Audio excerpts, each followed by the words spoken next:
Huh. Okay. Okay. Good evening. Welcome to American Hammers TV, party of the American Hammers Network. It's not Wednesday night. It's Friday night because I had too much of an allergy headache on Wednesday night to do the show. But we got 8 inches of snow in Boston today, or the Boston area. Got 8 inches of snow today. How much did you get, David? How much snow did you get? You're actually in the Maybe like city. 6 inches. I live in Yeah. Somerville. 6 inches, I would say. Yeah, we probably we're about 30 miles north. We got a little bit more, but it's not a bad storm, but it's enough to blow the allergy stuff out so I can breathe again, so I can do a show again. Anyway. I got the day off of work. I'm happy. There you go. Well, it wasn't school vacation week anyway? No, I work at a preschool, so Oh, gotcha. we don't get it. We're always running unless it's like holidays and stuff. So. My wife teaches at Boston College. She's teaching at Boston College this semester, and Boston College never cancels ever for anything. So she did a remote thing today because we couldn't. I mean, it was not a good driving situation to go that far. So anyway, I'm feeling much better. Thank you for asking. And so we're doing a Friday night show tonight instead of Wednesday. Besides, I figured with a snowstorm, I'd be stuck inside anyway. It doesn't really matter. Might as well do a show. A couple of things before we get started. This is totally personal and not official American Hammers TV business, but I have decided to try to raise some money for a young friend of mine in the Gambia, which is a country in West Africa. His name's Ensa, and he has a team. He has a club with 70 kids, and he's 16 years old, and he is the coach of 70 kids. I think it's 30 under 15s and 40 under 7s, and they love West Ham, and they call their club West Ham, and they all are infatuated with West Ham. And they need equipment. They need gear. They don't really have proper football boots. They don't really have proper shirts. They're trying to get gear together so they can enter some tournaments and have a club. And so I've decided to do some fundraising for him. This is just me. All right. This is not, official AHTV business, but I am using the show to talk about it. So if you're interested, I know there's a lot going on in the world right now. Believe me. But if you were, if you did take an interest, I'll pop the link into the chat here in a few minutes. Also, we don't talk politics here generally, but I do want to express solidarity with the people of Ukraine, certainly with our own Andrei Yarmolenko, who's been at West Ham for a long time, as we know, and just the people of Ukraine in general. I know it may not mean much. I mean, we may be able to help much, but we're with you in any way we can be. So. Anyway, it's a somber thing to think about. But anyway, what else are we talking about? Well, all the other stuff. ahtv.threadless.com. You can get some gear there. Get your supporters group gear. That's probably enough of that stuff. Let's see who's on the panel tonight. Somebody's asking already, where's James? Well, we love James, and James always does a great job for us. I am trying to rotate things a little bit and get some new faces in, some familiar faces and some new faces. So we'll have James on next time, and we're trying to sort of get some new people in and out. Tom Atherton is supposed to be with us tonight, and also Budgie. If you guys don't know Budgie, you should really check out his channel. Lucas has done an interview with him. I did an interview with him a couple of weeks ago. Good dude, our Budgie. And anyway, Green Street Elites. Yes, check it out. All right, so check out Budgie. Hopefully he'll arrive soon. Who is with us? Well, my constant companion these days, Lucas. Which way is he? He's this way. There he is. What's the hat tonight, Lucas? What's that logo on it? Oh, it's just the same. Just a little Ralph Lauren. Nice little bulldog on there. Oh, I'm sorry, I'm underdressed. Classy. Okay, I didn't. I wear this thing every day, so it's. I didn't know we were going to dress up. Forgive me. Well, my goodness. Okay. You forgot to bow at my feet. I did. Next to Lucas, from the city of big shoulders, the Windy City, America's second city, as it used to be called, Chicago, Illinois, one of my favorite places in the world, Chicago. It's Big Phil. How you doing, Phil? Hey, doing all right. How are you all doing? We're okay. Now, you were featured by the Premier League, right? It was the Premier League USA, I think it was? Yes. Is that right? Yeah. I saw you on Twitter. I tell you what, if you don't mind, why don't you take a minute and tell us a little bit about what you are doing there in Chicago with some of the kids that they had. This is my friend from Texas. I'm pretty sure she lives in Texas. She's my friend on Twitter. Tell us what you're doing with the kids in Chicago. So basically, me and my friend started we started a group called Black Fires. Essentially, what we're trying to do is help bring soccer into the African American community. Try to help build the game, create relationships, build unity in the community through the beautiful game. And so that's really what we're trying to do. We try to host events like, we're trying to hold futsal tournaments, have gatherings, just little things like that to, get the team out there, get our name out there, and hopefully bring more people in and hopefully do more for making the beautiful game more relevant in a city that shouldn't have this much trouble being relevant in. Yeah, if the Fire have had a tough time drawing fans. I know. Oh, Really tough time. They get 4,000 people at those games. It's at Soldier Field too, right? Which is a gigantic NFL stadium, holds 60,000 people, something like that, 65,000 people. It just must be like they're sprinkled in there, The Fire Yeah. play at my high school. Well, listen. I mean, of course I went to high school in outside of Dallas, and so we have a huge football stadium, even though the town is not that big. So, are you affiliated with Chicago Fire, or is it just the name? So originally we were with the Fire, but then we took a step back and we're like, do we really? Is it really doing good just to be associated with them, with one team? Yeah. And we were like, you know what? No, let's take a step back. We're going to focus on all levels because that's how it should be. That's what we need to do. That's how you get things done. I'm sorry to interrupt you, Phil. I apologize. I'm so sorry, but you find this. No, I saw what he's put to. This is Budgie. This is our man Budgie. Hey, Budgie, don't worry about it, okay? You just enjoy yourself, my friend. It's 1 o'clock in the morning. It's past 1 o'clock in the morning in London, so you just take it easy. We'll do it next time, all right? Don't worry. I'm sorry. Keep going, Phil. I apologize. Well, actually, let me ask you this. Oh, it's James. Here's James. All right, I told you, James. We'll get you back. I'm just rotating the squad a little bit. No big deal. We'll get you back. James has, by the way, his own channel called E20 Zone TV, which you should check out. It's really good. He does a great job with it, and it's worth watching. So, I've had a little bit of experience, Phil, with youth clubs in here in the Boston area. I kind of helped run one for a little while. Sort of, but was involved with one for a little while. And I found that it's very hard to get kids into them who aren't relatively wealthy, Yes. because they cost so much money. And I mean, the practical reality is that cuts out a lot of kids. It cuts out a lot of kids of color. It cuts out a lot of kids from certain neighborhoods, like down the street from me here in Lowell, Mass, which is the other way on your camera. Anyway, it's tough because these clubs charge thousands of dollars per season for these kids to play, and that's just outrageous to me. And I think that's why it holds us back as a nation, as a footballing nation. It holds us back. So, I'm glad to hear you're reaching out to kids in your area, in your neighborhood there. And you're on the south side of Chicago, right? Yeah, I'm on the south side, but it's not just like a club for south side. It's like we reach out west side, over east.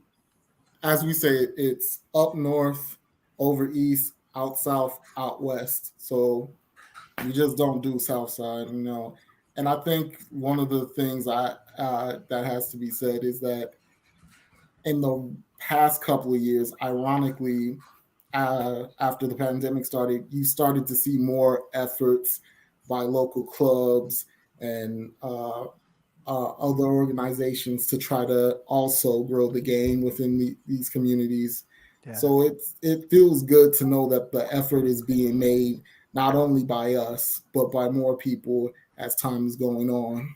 And you finding yourself being successful bringing kids in? We're just trying to get it's not even just kids at this point. We're just like, yo, I don't care if you're in your 30s, you want to have a good time and learn about a sport, Get all over right. here. So it's anybody. Yeah. It's anybody. It's not just kids. It's anybody at this point because And they're required to support West Ham. Is that right? no, I don't make that a requirement. That's too bad. I may nudge them in that direction. I might, hey. And now this is in Chicago, and they're called Black Fires. Is that right? Yes. Okay. So, and where could we find you if we wanted to find you? You can find us on Instagram at Blackfire Soccer. Okay. On Twitter at Blackfires. So we're on Instagram and Twitter. Okay. Cool. Excellent. Instagram, Twitter, Blackfires. If you are in the Chicago area, check it out. Or if you just want to know what's going on, check it out. If you maybe you'd be inspired to do something like that, in your in your own community, would be great. And we get to see Shaqiri this weekend on Saturday. That's gonna be an interesting game. Lee doesn't care, but that's true. I have to say, opening weekend's my favorite. I have to say, I'm not a big MLS guy. I have to admit, I'm not. I'm sorry, I'm not. Well, part of the problem, and I don't want to get too far off on this, but Revolution played down in Foxborough. It's like 2 hours from where I live. It's not close. You know what I mean? Foxborough it's a schlep from where I live. I live north of Boston. It's way down south. So, I mean, I just don't get down there very often. That's part of the reason why I never got into them that much. But, wait a minute. Who is? Oh, he found us. We couldn't run away from him. Try as though we might have. We couldn't run away from him. It's Mr. Inter Milan himself. Good evening. Tom Atherton. Hey, how are you, Tom? I'm not too bad, mate. I'm not too bad. Stressful few weeks, but we're back. We're back. Good. Nice to see you. I was going to say I hadn't heard from you since the middle of February. I was starting to get worried. Yeah. Well, I was just saying earlier that we're trying to rotate the squad a little bit, get some new faces in. We got Phil with us, who's from Chicago. I never even told you because I got so caught up in what Phil was talking about, that we have David from Boston, who has been with us many times, but not for a little while. And one of our new guys here who's been with us the last few weeks, Scott from Reno. We need to get you know how they blur people's faces like when they're not supposed to be on camera. They're like there's like a blurring feature. We got to get that for the logo on Scott's hat. Just gonna blur that logo right out for the rest of the show, and then we'll it will be okay. Well, Phil can have his. That's fine. I'm not bothered by his hat at all. We'll just blur the one on Scott. Tom loves the baseball. He went to the London Classic. Did you go to the? No, I was literally never went to it. No, you're a basketball. I know you're a basketball. I like that you called it the baseball. That was the baseball. The baseballs. I have started calling it the football, and I've started calling kids footballers, like the kids who play on my team. I started calling them footballers, and they're very confused by this, but I'm still going to do it because I want them to. I want them when they leave my team, I want them to have a sense of the global nature of the game and not sound completely like little American suburbanite kids. So, all right, there's all kinds of people in the chat room I've never seen before. It's like a Friday night crowd that we're not used to getting. Although kids here, the first game of that series, by the way, was insane. It ended like 18. It was a 17 to 13, 17 to 14. Yes, it was 17-14, I think. I think the Yankees won 17-14. It was outrageous. Aaron Judge stretched out that lead in the sixth. It was outrageous. I didn't watch it because I don't really watch baseball on TV at all. But I just saw it, Anyway, so let's talk about Europa League, if you don't mind. I don't really want to talk about the last game we played, Newcastle. I want to talk about Newcastle. I want to move on. I don't want to talk about that. We got enough problems with Wolves coming up this weekend. But we got so Duke went to these games. Yeah, I like minor league games. Fenway is hard to do, but anyway. Minor league baseball. So we drew Sevilla in Europa League, and cue the freak out on social media from West Ham fans who I guess somehow thought we were going to win Europa League by playing, Kidderminster, Oxford, and I don't know, Hereford United. You know what I mean? Like, right. Well, that's what I'm saying. Did they think we were going to go through? I mean, what did they think was going to happen? We're in Europe. I thought everybody was running off at the mouth. They wanted to play Barcelona. Right? Oh, well, and that's then what's all so of a funny sudden to we me. draw Sevilla, and everyone's like, "Holy hell, what's going Everybody to happen?" freaked out. Everybody's Well, like, to we want be fair- Barca, we want Barca, and then everybody freaked out. Here's the thing. I mean, I would not have chosen Sevilla, but listen, this is a European competition. We're not going to get, we're not going to get a League One side. Can We're I just gonna say, have- Phil, this is a free for all. You just jump in when you need to, mate. Oh yes, please, Throw it out yes. Oh, please. okay. Don't No, think you're just speaking over jump someone. in. You just get your point across, It's mate. a free for all, and it can go for a while. But Okay, because I was gonna say, look, at the time people wanted Barcelona probably didn't want Barcelona. Yeah. That's well, how. I mean, they were terribly out of form. They got bounced out of Champions League, and then they came in and they looked very good in their Europa League tie that they played. I just want everybody Napoli. to remember They play Napoli. Napoli. Yes, thank you. Even the week before that, I think they've started to hit the form. Just Yeah, seeing their as the recent run players of that form they've was pretty signed. good. I think They've got a good Javi's manager. finally Yeah. gotten it to the point where he knows his team understands Yeah. what he expects of them, and they're starting to get into form at this point. The thing is, as well, is it's no matter who you draw, every team there deserves to be there on merit. I mean, I know a few people I've Exactly. seen tonight have said, nobody had, Rangers beating Dortmund over 2 legs. And listen, I know that they didn't have Haaland, but even still, shut up, Lucas. No team, clearly, whoever's left in that competition, nobody wants to go to Ibrox for a first leg game or even a second leg game for that matter, because it will rock. I kind of was hoping for that one. Yeah, listen, I would have loved. I'd loved for it because. Oh no, I think England, Ibrox. Scotland, but the atmosphere would have been. That was my dream. That would have been I don't think people understand how difficult that would have been. To be honest, I don't. And I know we could, if we get through Sevilla, we could potentially still play Rangers. But I think Ibrox is. I mean, Limb Central. Right. It's fantastic atmosphere. I think it's beyond what a lot of I don't younger think West Ham fans might understand it. I don't know what feed you guys had, whether it was like the other day for who was sort of broadcasting that game. Paramount Plus. I don't know if they had the same cameras as the Europa League cameras that we were using here, but when they were all bouncing up and down in the stand, the camera's literally shaking as I was trying to watch the game. Like it's ridiculous, and they're in the grand scheme of things, they are, even though they're playing Scotland, they are a massive club, but nobody wants to play them. But on the point of Sevilla, at the end of the day, you're eventually going to have to run into Sevilla. You're going to have to run into Lyon or Monaco and stuff like that. If you really, realistically, we want to get to the final and win it, as most of us obviously do, we're going to have to play these teams. We were going to have to, and like Tom said, in the grand scheme of things, in my opinion, we were going to have to beat one of 3 teams at least. It was gonna, in my opinion, it was gonna be Porto, Sevilla, or Barcelona. You got to beat one of them. But now we might have to beat all 3. But the problem we've got is what you said about Kidderminster as well. Is if Kidderminster could do that to us over 120 minutes, imagine what a midfield of the likes of Rakitic and Papu Gomez and those kind of guys will do to us. Listen, that first leg is going to be tough as nails. It is going to be a hard game. But if we can come out of it and we're only 1 goal down, maybe, because obviously away goals I don't think count this year. If we can come out of that, if we can come out of that with a 1-0 loss or a 2-1 loss or something, that would be acceptable, because I think when they come to London Stadium, we'll have 66,000 there and they will be up for that game. But I think the problem is if we go back to London 2 or 3 down, I don't think we've got a chance in hell. So listen, Sevilla on a great run of form, but they've got some players that are injured. They've got some suspensions, some injuries.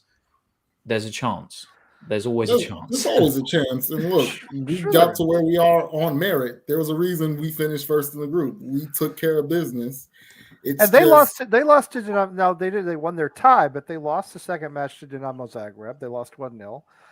I mean, granted, they were fairly confident going through, but they did still lose. They're not unbeatable. And they have not been in that great of form recently, like us. So I know we've been in terrible form. Like us.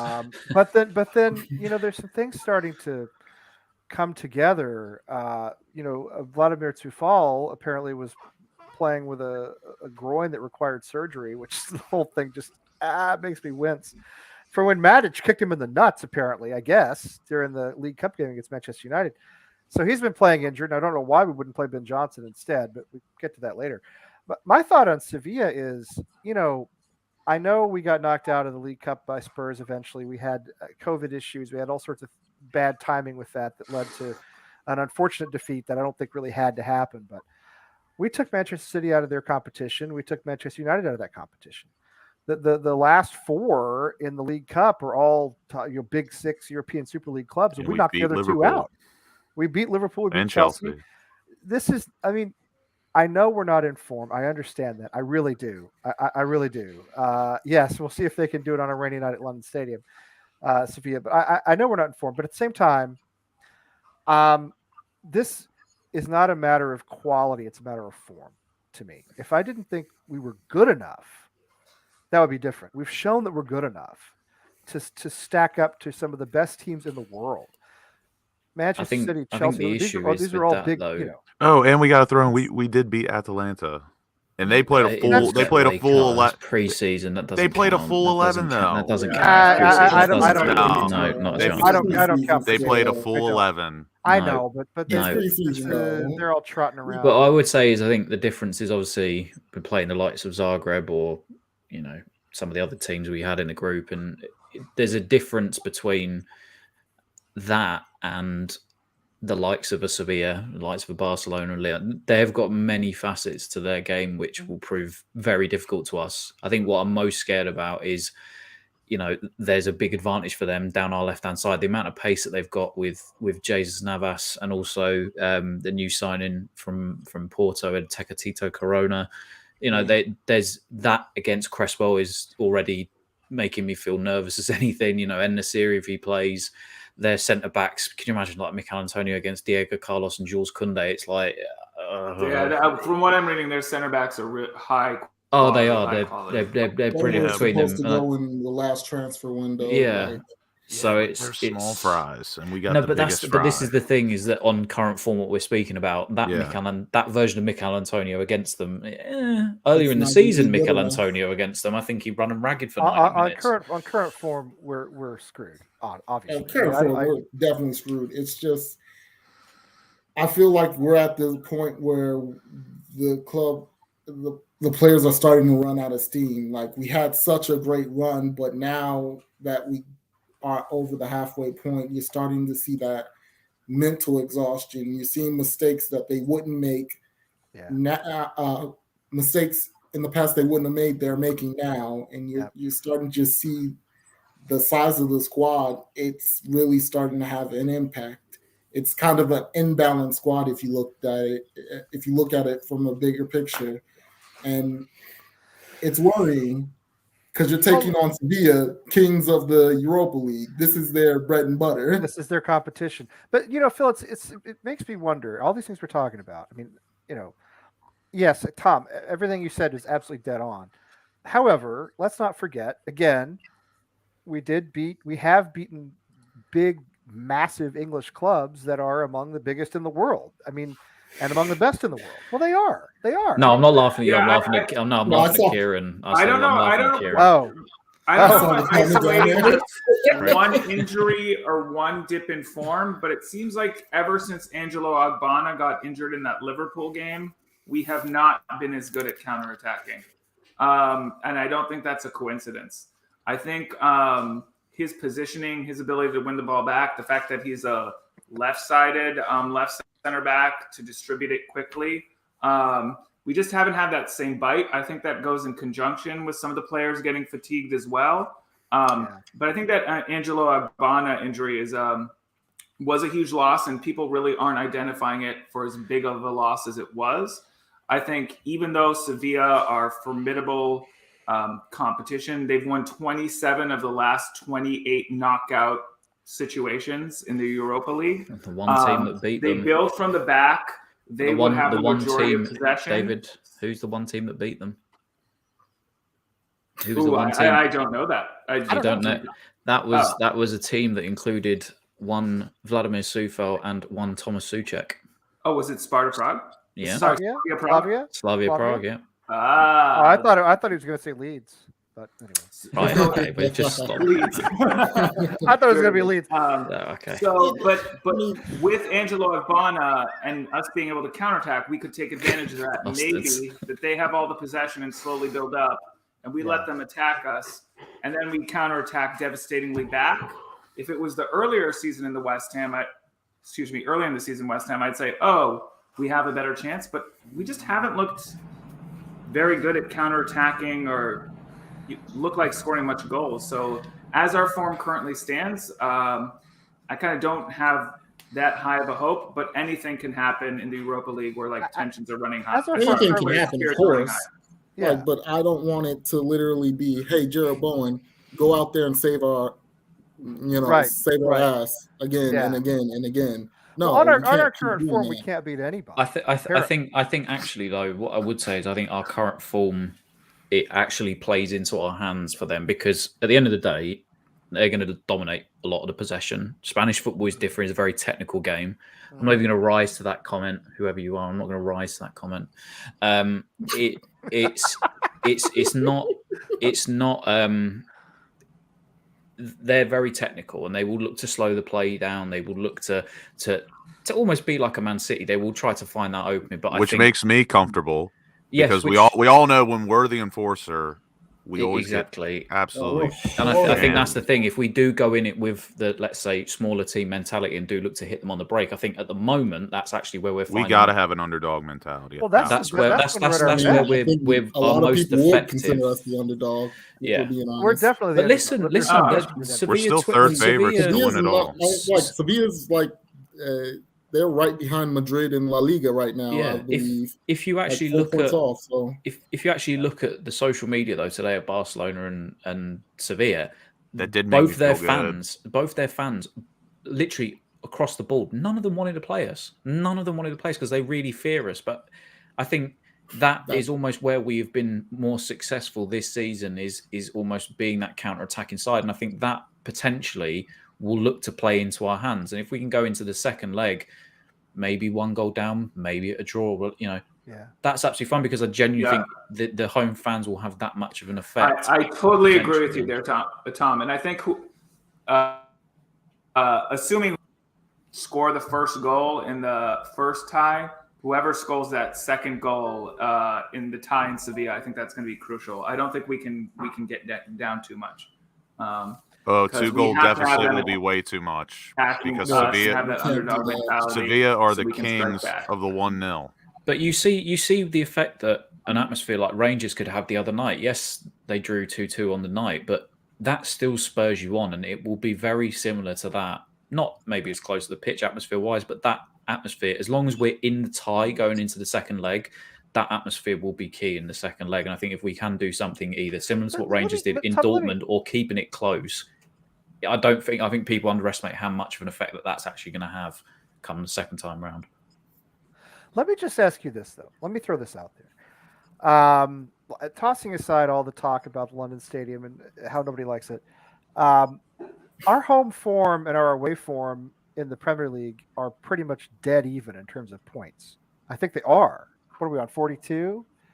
And it's 41. It's 21-21. 21-21. We're not any better at home than we are away. And this is the biggest concern I have, not only about this weekend, which we'll get to later, but about Sevilla, is it's just not going to matter. I was going to say, I think that's, and I know James has said it before, and we've spoke about it sort of on this channel before. It's, knockout games, they are, none of that pales into comparison. You are just a hero in Ghana. Can I just say that? You are an absolute... He's a hero everywhere he goes. He's treated like a king from the Ghanaian people. None of that is gonna have an effect when it actually can. Knockout football is completely different. It doesn't, and there's always two legs to the Gambian tie. legend. So I am a Gambian legend. That's true. That's not. You're just a legend in general, Lee. I'm a legend in my own mind.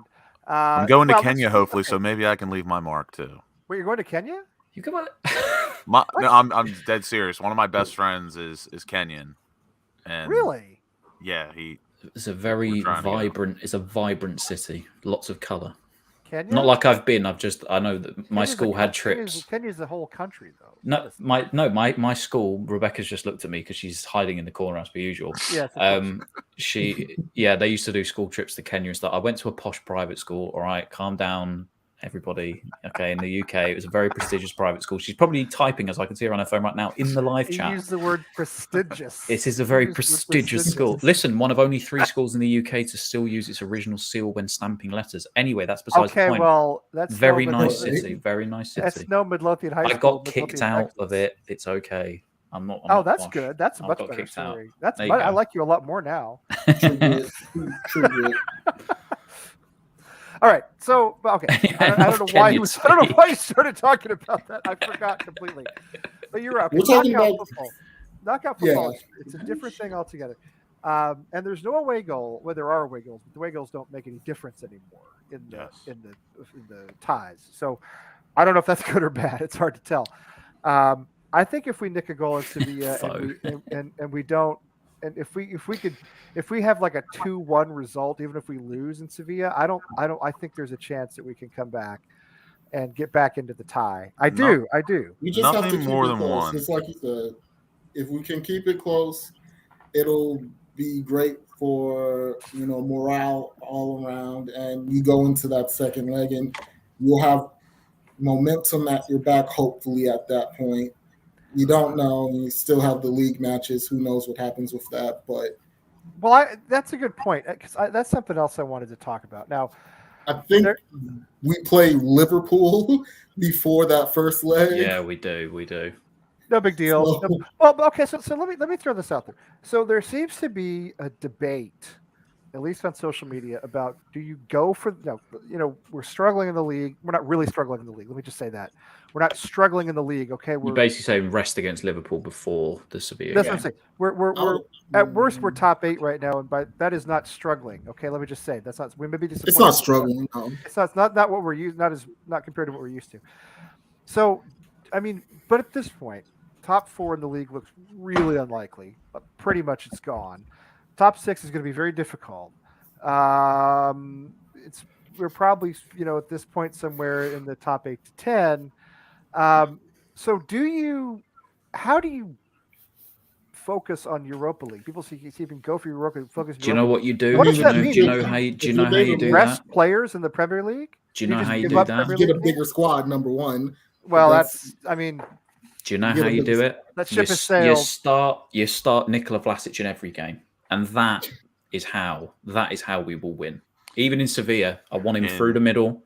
Against Liverpool, I want him through the middle. I want him through the middle this week. I want him in the team for the rest of the season. I don't care who gets dropped. Or we could take the Liverpool route and do some false positives and get the game called off. Are they still doing that?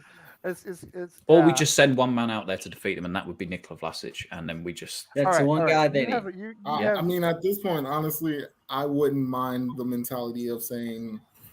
if you give up on the league, you give. I mean, it's a rough patch. We got Southampton or Wolves, then Southampton on Wednesday, then Liverpool, then the big. We've got the FA Cup as well, haven't we? Yeah. Is that not the? I feel like Southampton tomorrow's pretty much what's going to determine. I mean, that Sunday is going to pretty much determine how we're going to go from here on out. We lose to Wolves. All right, pack it in. Focus on the cups because so let me I'm with you, but let me ask you this, all of you guys, what does it mean to pack it in? How does that work exactly? I mean, does it literally mean we're putting Krall out there with Noble in the midfield, and we're saying in the league we're saying like we'll just finish somewhere around 10th or 12th and we're going to go for Europa League by resting? How does it work? If we play that style, oh sorry, if we play that style, we lose Declan Rice and Jared Bowen. They're gone. I know, but you know what, Scott? I gotta be honest. We go all in. We could still lose both of them regardless. Well, two things are guaranteed. Declan Rice and Bowen are going to play both Sunday, Wednesday, Sunday, Thursday. They are. You're just not going to have that happen. The key is going to be and Zuma. The key. If you lose one of them, then your season really goes into If you lose one of them to injury, yes, you're absolutely right. Now let me. No cap. We're talking about losing them at the end of the season. Don't ever say that again, Tom. No cap. Yes. That just made me cringe. No cap. No cap. Can I? Yeah, no cap. That's cap. What you just said, Lee. I have That's no idea what total you. cap. It's new slang. That's cap. Lee. Okay, you got to explain stuff to me. I am 48 years old. Okay, cap is like I don't know. I have no idea what you're talking about. Basically it's BS, Lee. it's Cap BS. is like that's That's what BS. saying Cap cap is is. like, I He just swear did. I'm He not just lying. didn't. He just didn't like me saying it because the British don't usually use cap. That's more of an American thing. Is it? See, I don't. Yeah. Even, I'll tell you one thing. It don't sound right. Hey yo, that cap. That's so cap, man. Vernon, it's like one of us saying. that's It's how like, you say it. it's like Yes, one of our us saying issue is quid. at left back, but guess what? Our spare midfielders aren't really that good right now. Well, I mean, okay, but I want to. I think that's what I was going to say. Is that I think the key will be rotation in the right areas and in which games. And I think if we stand any chance in the Sevilla away tie, I don't think Antonio should start against Liverpool because he's just going to be chasing shadows for 90 minutes. The same could be said even for resting one of either Zuma or Dawson in that game because again, come Wednesday, And we're Sevilla, going it's to a big Anfield game. anyway. We're not looking for 3 points. Yeah, We're never going to get 3 points at Anfield. No, Listen, I'm sorry, but we're not. Yeah. We all we know, all we do need to know is that Bowen and Rice need to start in the cup. They probably should start against Tom, no Liverpool, cap. and they should be definitely obviously starting against Sevilla. It's just about rotation in the right areas for those key games. I would even consider maybe the likes of Cresswell or someone on Sunday against Liverpool. Just key areas in the do you know what? Fuck it, just get rid of the Liverpool game. Just rest everyone. Just go to Sevilla with a fresh 11. Play the youth. Are we ready? Are we ready to say that we will not be qualifying for Europe at all in the league, and we're just ready to sort of finish like 10th? And let's go ahead and sacrifice. Sunday will tell. Yeah, Sunday's massive. Sunday's massive big now. in determining that. If we win, No cap. I think David Moyes is still going to feel like we can still do this. Despite the lack of depth at certain positions, he's going to say, screw it. We push on. We lose. I don't think we'll fall as far as below 8th.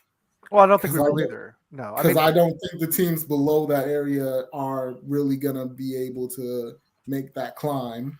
I just don't trust the teams below that far below us. In my heart of hearts, I don't think we'll fall below 10th, but the way we've played over the last 10 matches, I could definitely see that happening if we don't turn it around. I think the biggest I fear agree is with Phil. I don't think we can go below 8th, not because of our form currently or where I see us finishing and how many points we'll pick up, but just because the other teams they're in another tier. Like I can't see Aston Villa. I do it's think a mini collapse. Because it's like it's Southampton, Brighton, and Spurs. Those are the Wolves. Well, I think Spurs will directly finish below ahead of us. Spurs and Wolves are both going to finish ahead of us. I believe. No, that's the one for me. That's I don't not in the necessarily bag. I think don't that. think Spurs will. I don't think Spurs will finish. You don't above think us. so? No. I think that's out of all of the teams. I think Man United will sort of kick on a bit now, and I think Arsenal eventually quality is going to show. They great result for them, and they've got a couple of games in hand, I think, or whatever. So I think the main concerns for us is Spurs and Wolves. And yes, but listen, if we finish 6th, it's a respectable 6, as long as the likes of Man City can win every trophy or Liverpool, especially in Europe and or in the Prem, because then obviously the more that they win in those competitions, the places begin to drop down. And that's the only way I see us getting back into Man City won't be winning the League Cup Europe. this season, Tom. Man City won't win the League Cup. But if Liverpool win it and then they also do so, but to be fair, I mean, Liverpool are what? They're only 3 points behind City or whatever it is now. They're 3 points behind. They closed that gap. Yeah, well, Spurs very quickly. Spurs got that horrible goal to beat City, which was sort of devastating to us. But then they went out and lost to Burnley, so I guess it evened itself out. But don't talk to me about Spurs LA, being Scott. Spurs. I mean, what else is it? But so I mean, I just got a Haller trigger warning in the chat. I'm sorry. I'm still very, very upset. I'm still very, very upset. 8th, 10th, whatever. And I mean, I guess the question is, does it make sense to go all out for Europa League? Now there are fewer games. You only have to win what you got? What are we in? What is this round of 16 coming up, right? Yeah. And so you got 16, 8, 4, and 2. So it's 6 games. So it's 7 games. Is that right? Because 7 games. You have the tie. You have the the home and You away. still have the FA Cup. There's 13 well. games left in the Premier League season, so you have fewer games, but you have to win. You have to win in Europa League. You can't sort of mess around and draw and do what we've done lately. I mean, is it sensible to say our best path to Europe, and by the way, it would be Champions League, is to win Europa League? Is it even, or I mean, are you comfortable sort of taking like 10th in the Premier League? And I'm with David, actually. I don't think we'll finish below 8th. It would take a mini collapse to finish below 8th at this point. Not saying that can't happen, but it would take a mini collapse plus Brighton and a few other clubs having a really good run of form. We've banked some points. I think all I'd say on it is I think David Moyes is now going to find out why January reinvestment and re-upping a squad is massively important. I think this is probably going to be, for me, his time in charge as West Ham manager is going to be judged over the next 3 or 4 months, because he can either come out of it smelling like roses or smelling like shit. And I think it's key that he gets the right rest and rotation, that he doesn't do the same. He doesn't do the same mistakes in terms of playing the same 11 and rotation, everything else. It's basically, this is make or break for me for David Moyes' West Ham career. And at the end of the day, he's been. For me, I think it is. I genuinely think it is. Okay, let me ask you. I wouldn't say career, but I would say like where like his standard, his level. Is this his ceiling? Do you all think this is his ceiling? That's basically Europa what I'm League with West Ham. Okay, is that his ceiling? For his career? I think the jury's out on that. For West Ham United, not his career, but West Ham, Europa League, top 6. That's his ceiling. Yes, I would say that would be the ceiling. Finishing 5th or 6th, 2 out of every 3 years, 1 out of every 2 years. Being a semi-regular participant in Europa League. By the way, for us, that's a pretty good ceiling. I mean, I'm sorry, that's the thing. I don't think that's a bad ceiling. I mean, where we were for the last 10 years, I don't think that's a bad ceiling. A lot of people have been. Anyone want a coffee? Bex is just running to the kitchen. No, I would. Send one over.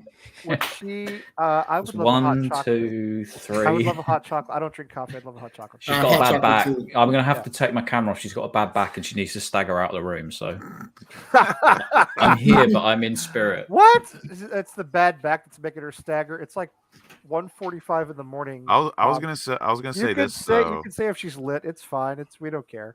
I would definitely like say someone comes down to me and tells me we finished 10th, but we get to a semi and a final of either Europa League or FA Cup. I'd probably take that. I think that's, and I'm not saying judging his career, because I think obviously he's done wonders for us at West Ham. But all I'm saying is he chose not to reinvest in January.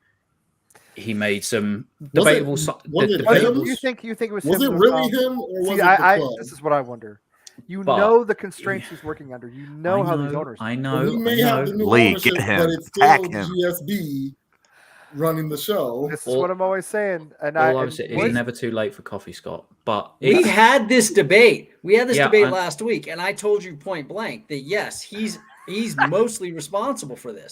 There's no question, because even if he didn't get what he wanted to, he kowtowed and said, well, we really tried. Yeah, I think it's 50-50, and it's, or maybe 60-40, but I still portion some of the blame to him for not signing, because at the end of the day, even if it was we had X amount of targets, he didn't get those X amount of targets ready in time for us to pursue those deals. So if he has to take responsibility in that front, then I would say isn't that why you have a director?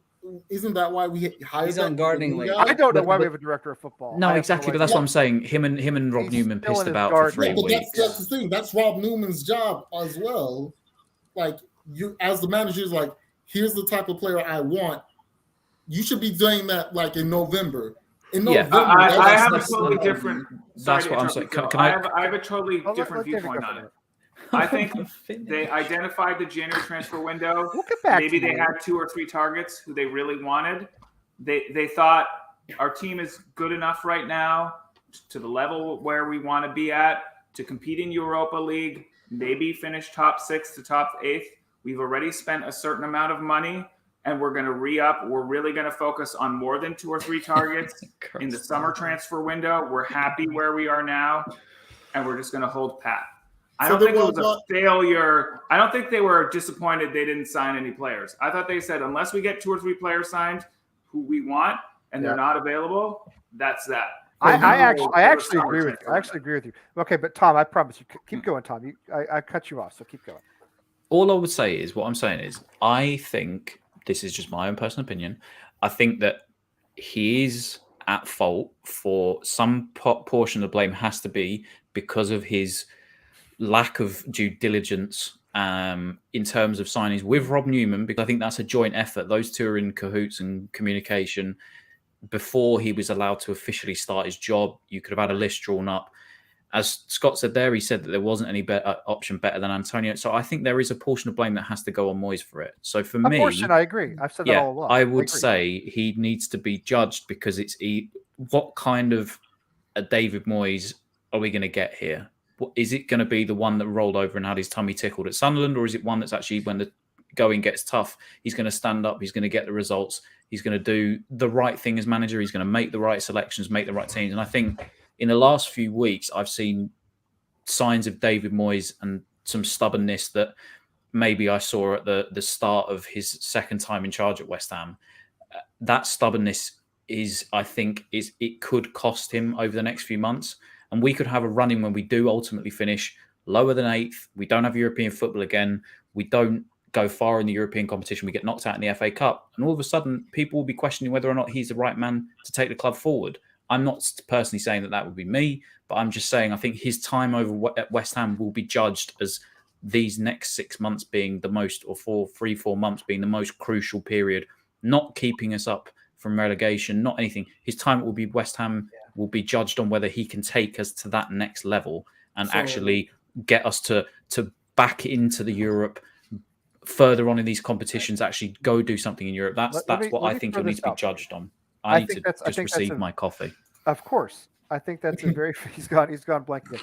I think it's a very fair comment. I want to go back to what David was just saying, because here's what I've been swirling around in my mind lately in terms of a take. People are going to hate me for this. I don't think our squad is actually that good. It's good, but it's not that good. Ask yourself, how many of our players walk into a top 16? We have a good 11. That's it. Well, we have a good 11. It's good. A good 11 who works well together. Top 16. How many of our players? But too bad a squad is Rice, 15 more players. I'll tell you the good one for you now. The good one for you now would be not to say who walks into a top 6 side. Between us now, create a best 11 between West Ham and Wolves. Do that now, and you'll be shocked to see how many Wolves players you put in there.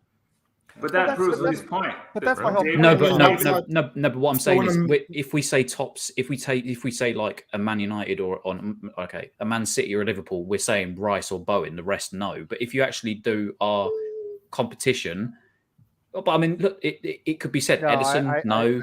Alisson, no. Diaz and Laporte over Zuma and Dawson, whoever, any day of the week. You've got whoever, Konate and Van Dijk. If you actually did the Wolves one, I would probably go more Wolves than I would do West Ham players. You, but that depends. But that shows Moyes' skill as a manager, that he can bleed more out of a team with less talented players. Yeah, although I do agree with you, if Wolves finish ahead of West Ham significantly, and then Wolves finish ahead of West Ham next year, then that will have shown that what Moyes' ceiling is. But I still think it's pretty impressive that with less personnel, David Moyes can get West Ham to finish on level with Wolves, or relatively on level with Wolves, even though Wolves have better personnel. No, I don't.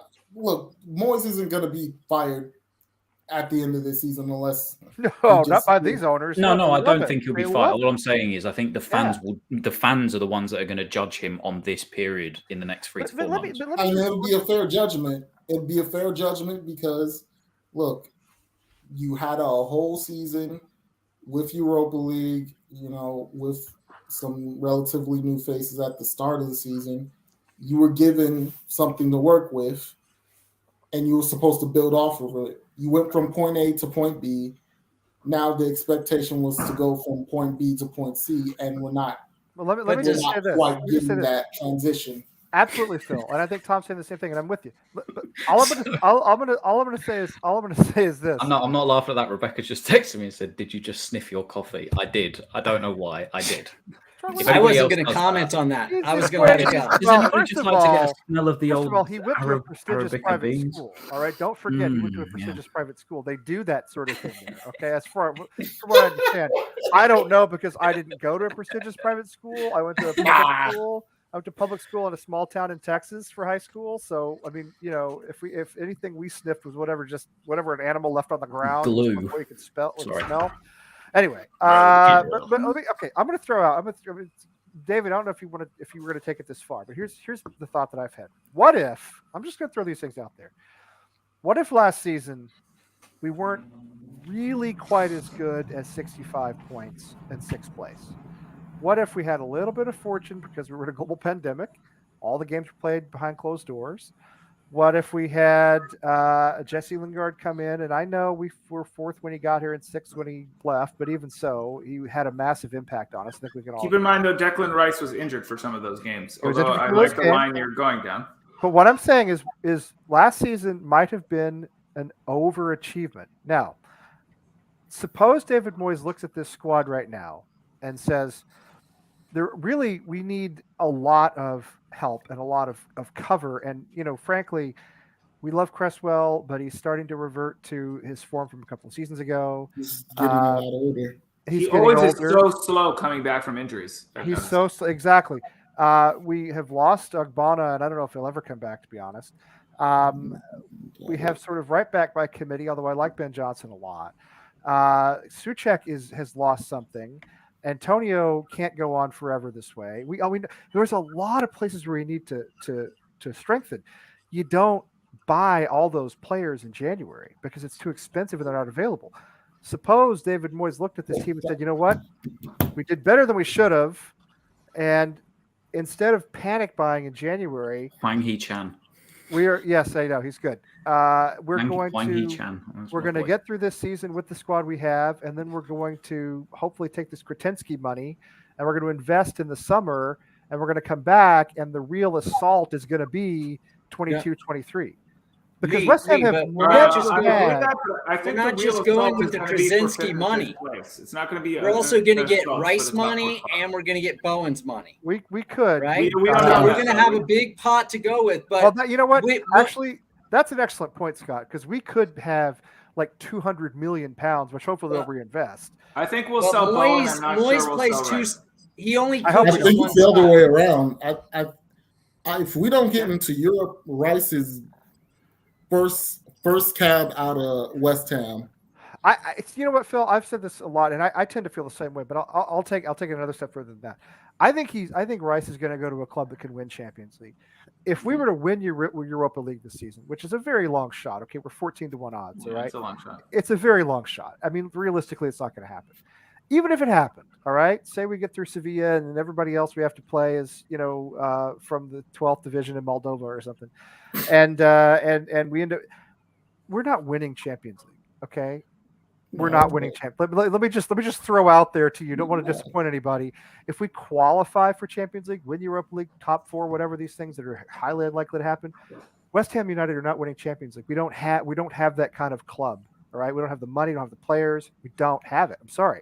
Declan Rice can walk into almost any team he wants, and he can walk into a team that's capable of winning Champions League. And I think even if we qualified for Europe, if he decided to leave, it'd be because he wants to go do what his buddy Mason Mount did. He wants to go win Champions League. That's not happening at West Ham.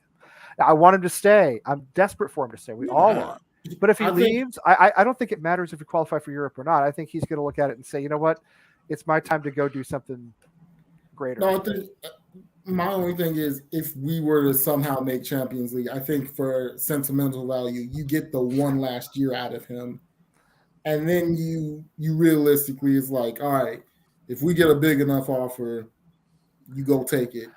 And I'm gonna say right now, I know they have makes me actually laugh about the Calvin Phillips attempt in January. Those were real attempts. Those were not real transfer. Those weren't real attempts, but if you think about it, that would be the ideal replacement. Like, say if Leeds goes down, would you not take Calvin Phillips?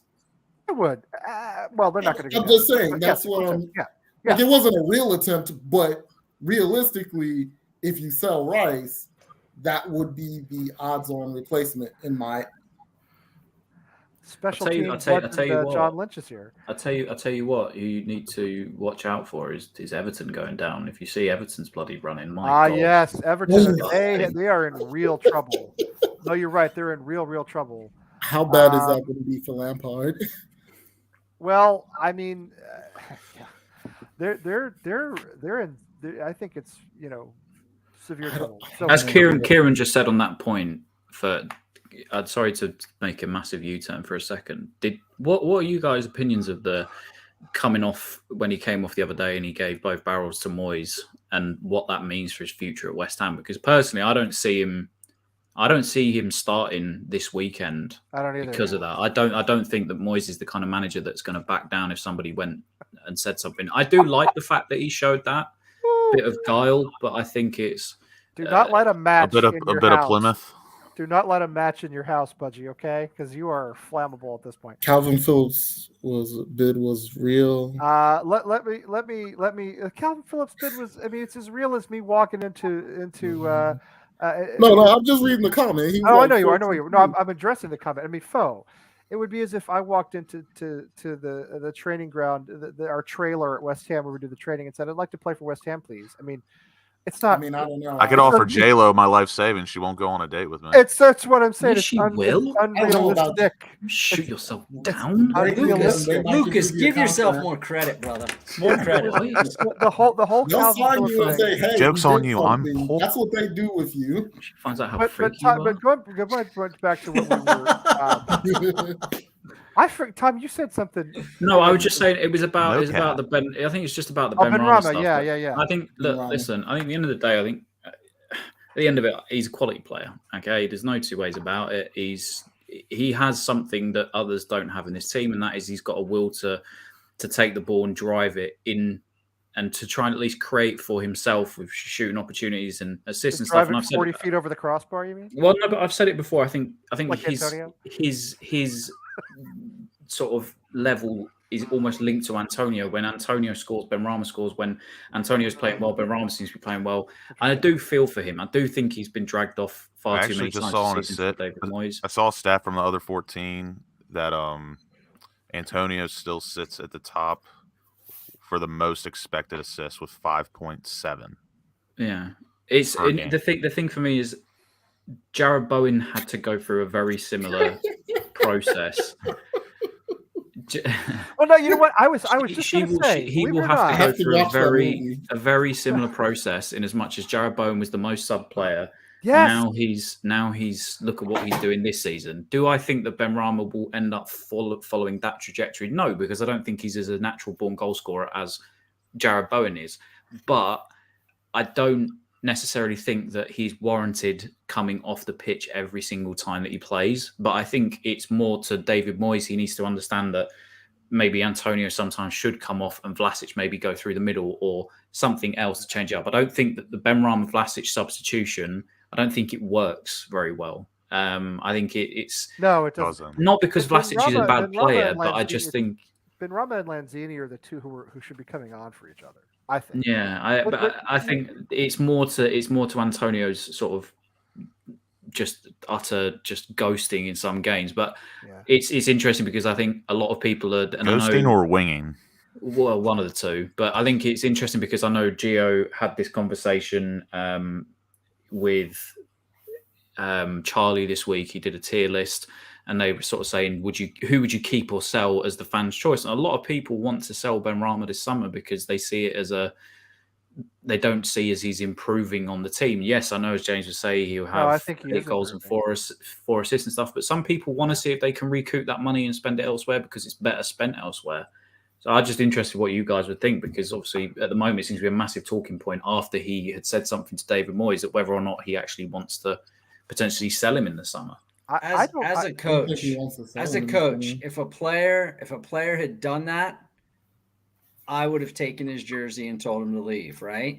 Like, even as a professional, you don't have the right to show your coach up like that. And the fact that Moyes was just like kind of just let it go off, I think that at some point you're responsible for your own locker room. And when a guy does that to you, what's going to prevent the next guy from doing it or the next guy from doing it? It's more common though in football than it's pretty common in football for that to happen. What I would say is it's like 1 out of every 20 matches. On that, this is just a quick sort of to make you think. Slaven Bilic did that, and then his players ended up throwing him under the bus. And that's the thing. He was very pally with a lot of players, and that was ultimately what led to his demise. Bilic was not to me, he was not a professional manager. Bilic was a guy. Relax. He was chummy. Yeah, sorry. I know your ethnic fires are burning there. The Croatian guy, but I'm sorry. He was not a professional manager. He was a goofball who had a great player for his season. Oh, don't. Yeah. No, that's where I'm going. You know what? Doesn't okay. Then he was. He basically he wanted to be everybody's friends, whereas Moyes doesn't. And he was and a player's coach. Yes. And it didn't work.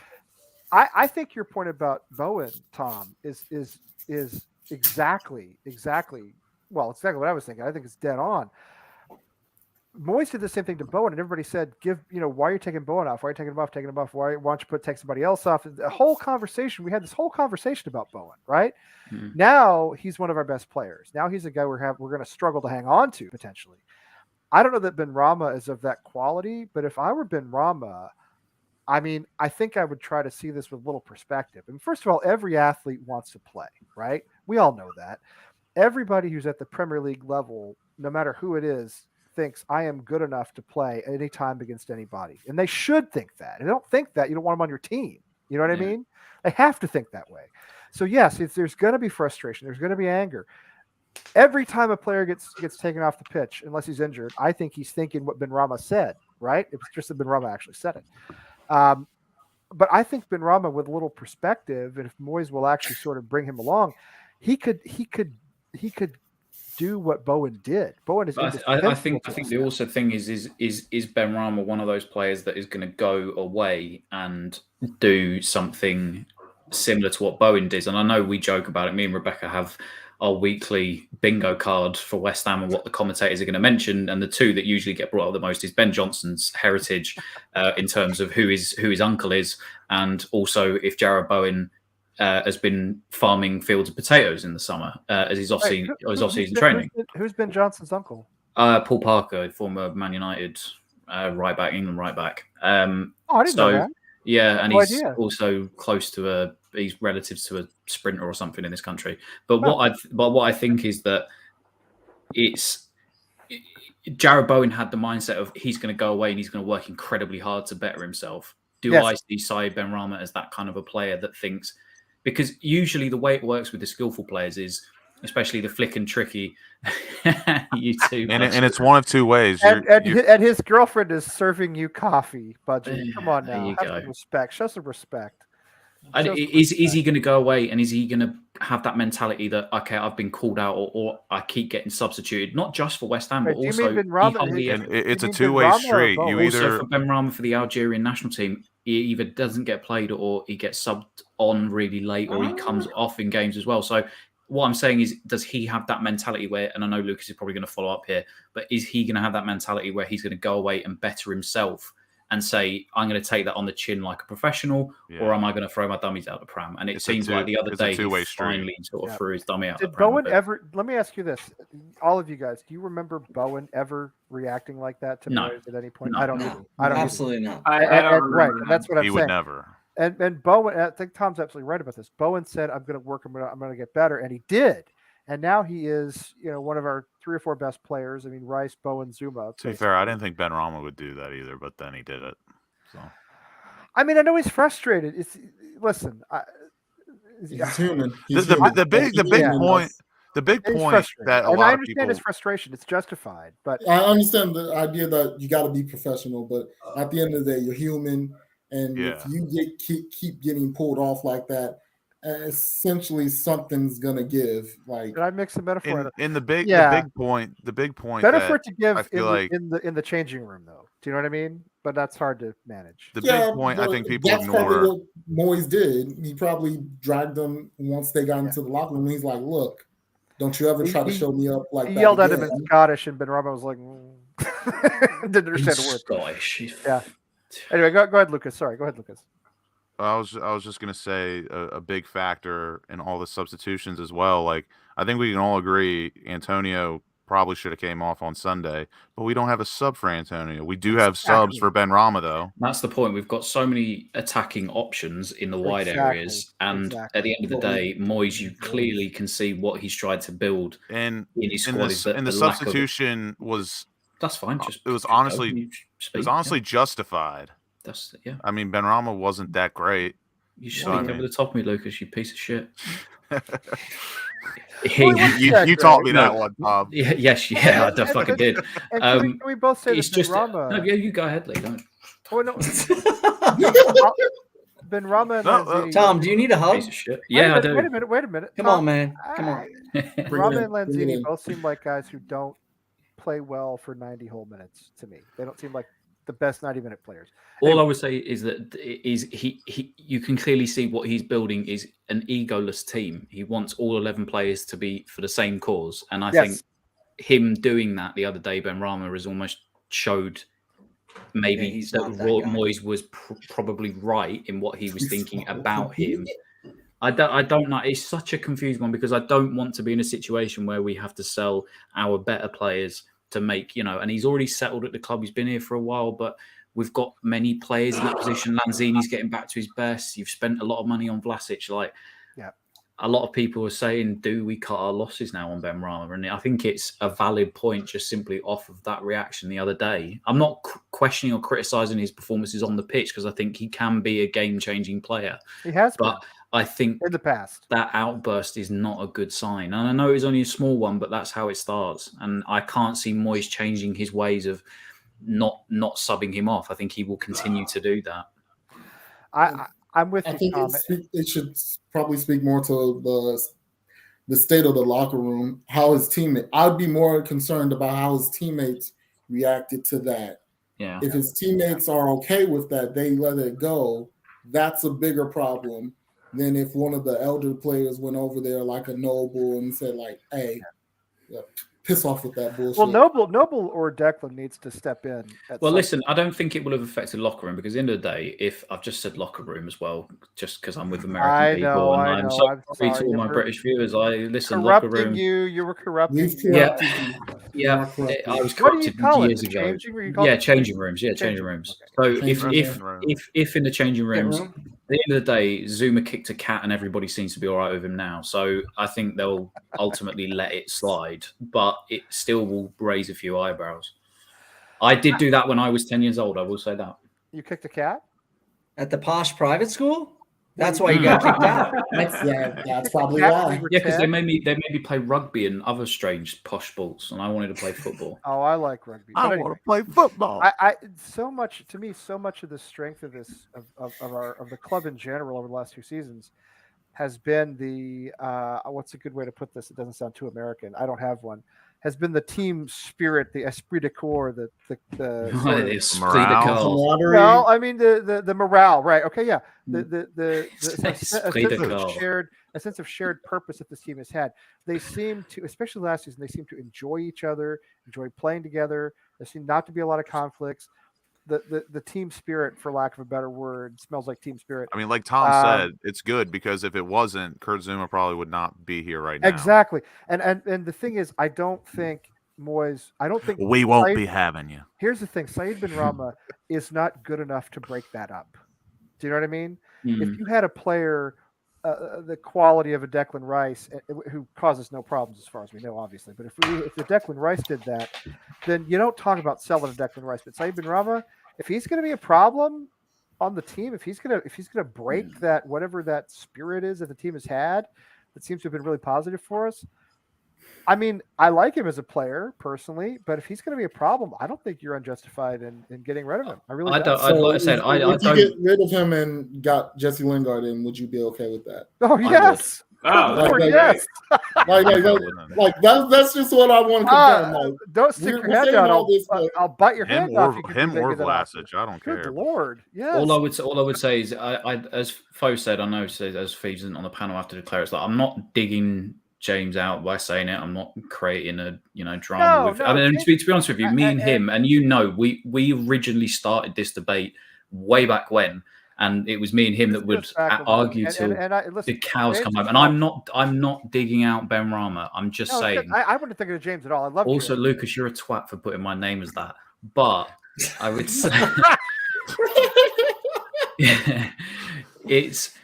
I think it's just with what he's building. And the only reason I'm saying it is because so many people have been talking about the last few days, West Ham channels on social media. It is a real possibility that people potentially would want to see him go because they don't want that type of player. The last player that did stuff like that was Arnautovic, and look how badly that ended. So, it's just an interesting dynamic, I would say. Very different position as to when we had Arnautovic. So I think that it's very different. But you have a good point on that. You do have a good point on that. Well, Arnautovic was. I mean, first of all, I think he had a bigger impact for us than Benrahma has had. He arguably kept us up when Moyes came the first time, and so he was. But you had to put up with that. Exactly what I was saying. He was one of those players you had to put up with because you couldn't do without him. On the other hand, I do think that Moyes is, I guess you could call it a no-nonsense manager, and I think he's somebody who really prioritizes. Again, a shared sense of purpose and everybody being in it together, as one, and which I am 100% for.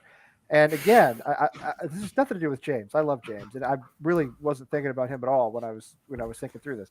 I think basically everybody associates Benrahma with James because of how much love he has for Benrahma. I think that's where that comes from. And I have that much love for Vlasic. We have James. James is on all the time, and I said earlier that we'll have James on again soon. We're just trying to move people through a little bit. I'm sorry, everyone. I'm sorry. My bad. I wanted you to be here. I wanted you to be here. No. James and now James has his own channel.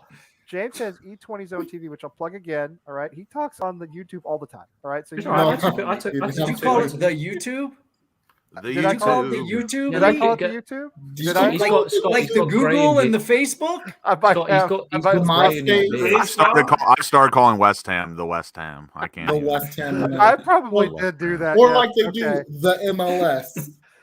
But actually, you're not allowed to call the Ukraine. That is politically incorrect. Yes, it is. Geographically incorrect. But that's what everyone calls it. Do they identify as them? They?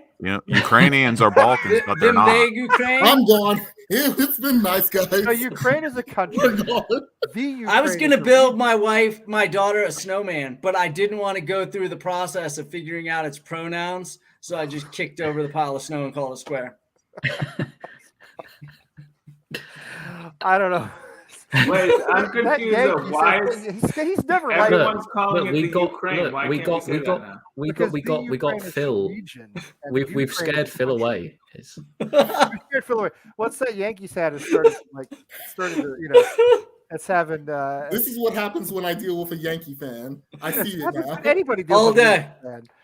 It's it's just they see it's particularly incorrect as well. But I mean, listen, we're not here to talk about the Ukraine crisis. It's politically incorrect. I'm so confused. The Ukrainians, no, the Ukrainian government having to go to snowman. But I feel like this is how it's always been. Someone says something is politically correct, but then they never. Welcome to every world war ever. Welcome to every conflict ever. The Ukraine, I think, is like a region, like saying the steppes of Russia, or the what I mean, the Serengeti. The Serengeti. I thought it was the Balkans, but it's not the Ukraine. But Ukraine is a country. Right, like the Balkans describing the. I get it now. Yeah. So anyway, back to the original. Sahara. Rama's got to go. I know. Let me just say again.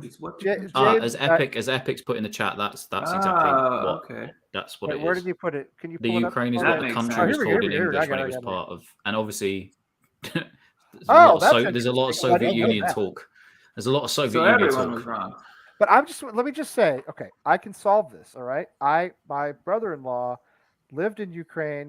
Is this something you need to tell Putin to resolve the crisis? My brother-in-law lived in Ukraine. Was actually watch what you say, Tom. He's watching. Actually helped. He is watching. Actually helped write the Ukrainian. Phil is never coming back. And he's Russian. So I will ask my brother-in-law. I will get this straightened out for you. Okay. I'll ask Colin. I'll get this straightened out for you. I will get this right. It's not a very next time we Ukrainian have a name, show, Colin. I will mansplain. I will American-splain to you. Okay. The best kind of splaining. Because if there's anything Americans know, the British really love to be American-splained. No, we fucking they don't. do. No, they really love it. They sit there and listen to you like you are the smartest man in the world. Well, I'm going to have to mute. After I heard Tom say no cap, I agree. That's why I like it. No, I'm just waiting to watch Tom's reaction. It's been good, guys. See you later. If Americans know anything, it's geography, right? We're great at geography. So you should listen to me. I read today that 34% of Americans can find Ukraine on a map, which is way higher than I thought it was going to be, by the way, but still very bad. Very, very bad. 34% is not good. Anyway, I don't know why I'm so sorry, Were you Phil. mentioning that Phil, you were going I to am look for sorry. that guy to Phil, see this if is it not was normally what referred happens. to I'm so as sorry. Ukraine in the original Constitution, or whether it was referred to as Ukraine. I'll ask him what he did exactly. I'm not sure, but he has a master's. Phil, I'm sorry about the snowman comment. International something Georgetown. He's a smart guy. Anyway, I don't want old Vladimir coming after my brother-in-law. Okay, he's innocent. He didn't. I don't want old Vladimir coming after him and trying to attack him. So, what Fosheezy says there is right. Okay, whoa. We're not going to push. Yeah, I'm trusting that. Fosheezy, hold on. I mean, the truth is, there is a lot of truth in this. There is a lot of truth in that. There is a lot of truth in that. But that doesn't mean that he's not a problem in the changing room. You can have both, right? It can, you can have both. Also, it's Vernon, easier to run somebody out when they are a problem in the training room. Yeah. That's what I'm saying. We're having two conversations. Have any confirmation that he's a problem in the changing room? All right, we haven't heard anything saying that he's a. Right, there's been no official story. Well, it's just been the one blow up. Valid point. Yeah, we've only seen one instance. That's all. I would say we do over our history. I know obviously some of you guys would have started supporting West Ham at different times, but I know in my 26 years of living, we've always had an scapegoat in the West Ham team. Of course. Well, what do you mean, Phil? Do you think I was younger or older? This is a key part of our friendship now, Phil. I thought you were a little bit older, dude. God. I thought you were I'll take the glasses off. Does that like, no? Let me take my glasses off too. Like, there you go. Glasses age you. It's because you speak with such maturity. But that's my education. Because he's posh. That's my education. Little reliever glasses, Tom. Yes, we'll get that reference. These are Armani. How dare you? They're Armani. They're big glasses. Dude, who are you? Tyler Clifford. Like he's speaking with a silver tongue, dude. What's good? Posh private school, Armani university education, or as Kieran likes to say, many university educations. That's the way to do it. Yes, it's. I think, but we've always had a scapegoat over history throughout the time in the club. We've always had a scapegoat, and I think that Benrahma has unfortunately fallen into that category now. For whatever reason, I don't understand why. Not really, because if you look on his stats this season, he is one of the better performing players. Exactly. And yes, I know James will say 8 goals and 4 assists. That is across all competitions. But in the Prem, he's pulled his weight at the start of the season. But I don't understand why maybe he's got that title instead of Antonio. I don't think Antonio needs to be held on such a pedestal as what he's currently held on, just because he's the top scorer. There are other guys who deserve it more than him. Yeah. Well, Antonio but he's been a scapegoat too, and he. I mean, but this time it's more deserved. Well, because he's out of form. Let me say this. Too right, Kieran. Okay, first of all, I put a link out. If you guys want to help our friend in the Gambia who's got a West Ham club, he's got. Is it the Gambia or is just it the Gambia? Is the Gambia? Take a liberty with that. No. It's the Gambia. How dare you assume the country? That was the Gambia. It seems like you got to see the pinky. You got to see the pinky out. Pinky out, man. Gambia, maybe. Okay, that may be the pronunciation may be wrong, but it's definitely the. Because there we go. I talked to him like all the time. Did it for you, Gary. I've been talking to him a lot, by the way, on video. We talk to each other. He goes to his friend's house where his friend has Wi-Fi, and we talk to each other on video like pretty much every afternoon. And it's not tea, though, Gary. That's the problem. If I wanted to be proper British, I'd be drinking from a spode mug with some beautiful English British heritage tea with some lovely milk of the poppy or something. I don't know. Because you are, mug. With some scone. I am a mug, yes. Welcome, Lucas. Scone and clotted cream. Oh, by the way, you know that because you went out to tea that day, right, Tom? Yes, I went for a very posh tea at Betty's for Rebecca's birthday. I won't say her age just in case she hits me, but yes, we went for Rebecca's birthday. I think she just turned like 23. That's cool. Yeah, she looks about 21 to me. You know, she does. 21. Yeah. She's punching. We know that, man. And it was very posh. I saw. What'd you say she was? What? What'd you say? She's what? She's what? No, I didn't. I didn't hear that. Posh? No, something else. But I probably can't repeat it now, can I? said she was punching. We were punching mugs. Oh, punching. Okay, fine, whatever. That's fine. Sorry. Jesus Christ! Get him out of the screen. What is that? This was a. How should I say? It was one of the joke gifts I got. Yeah, I used to run. I would have thrown it back at him. Whoever I would have too. If you threw it at Dawson, he'd have to throw it at her. Oh, it's a she. Well, okay, then throw it at somebody. I didn't want to throw it at her. Throw it at somebody else. I won a betting prediction contest, and so everyone decided to just give me the middle finger and go ahead and send me their only one club stuff. So I got a Manchester City training top. I got a Newcastle mug.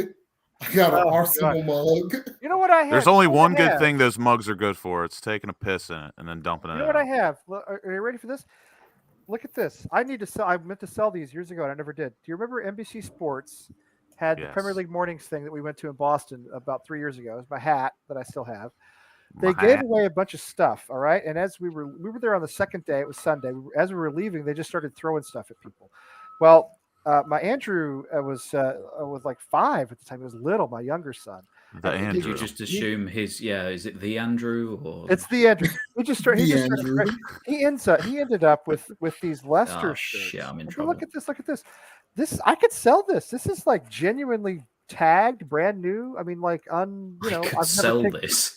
That's what I planning to do. That's just keep it for your football shirt collection, as I do, and then randomly appear in Strange. I don't have the only other English shirt I have in my football shirt collection is Chelmsford City.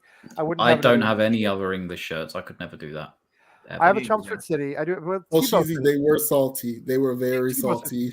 But I could sell these. I could get a little bit of money. They were free, even if I sold them for $10. But you know the problem is, I tossed it on the floor of this room, and they sat there for like 3 years, and I forgot they were there. But now that we're cleaning this room out, I think I'm going to sell them. But I'll tell you what was a traumatic. Wait, hang on. Is that the one from the title winning season when they were sponsored back then? What year is that from? So. That was the title winning season. No. You need to hold on to it. No. It's not. It's from the year. No, it's from like 2018. It's from when we finished 7th in 2019. Probably. I only know that because I went to the event in DC. That was the same year. Yeah, the Pellegrini season we finished 7th. Okay. That was what it was from. Oh yeah. But I'll tell you what was so I took my boys to this event, and Andrew was little. It was like 3 years. And so somebody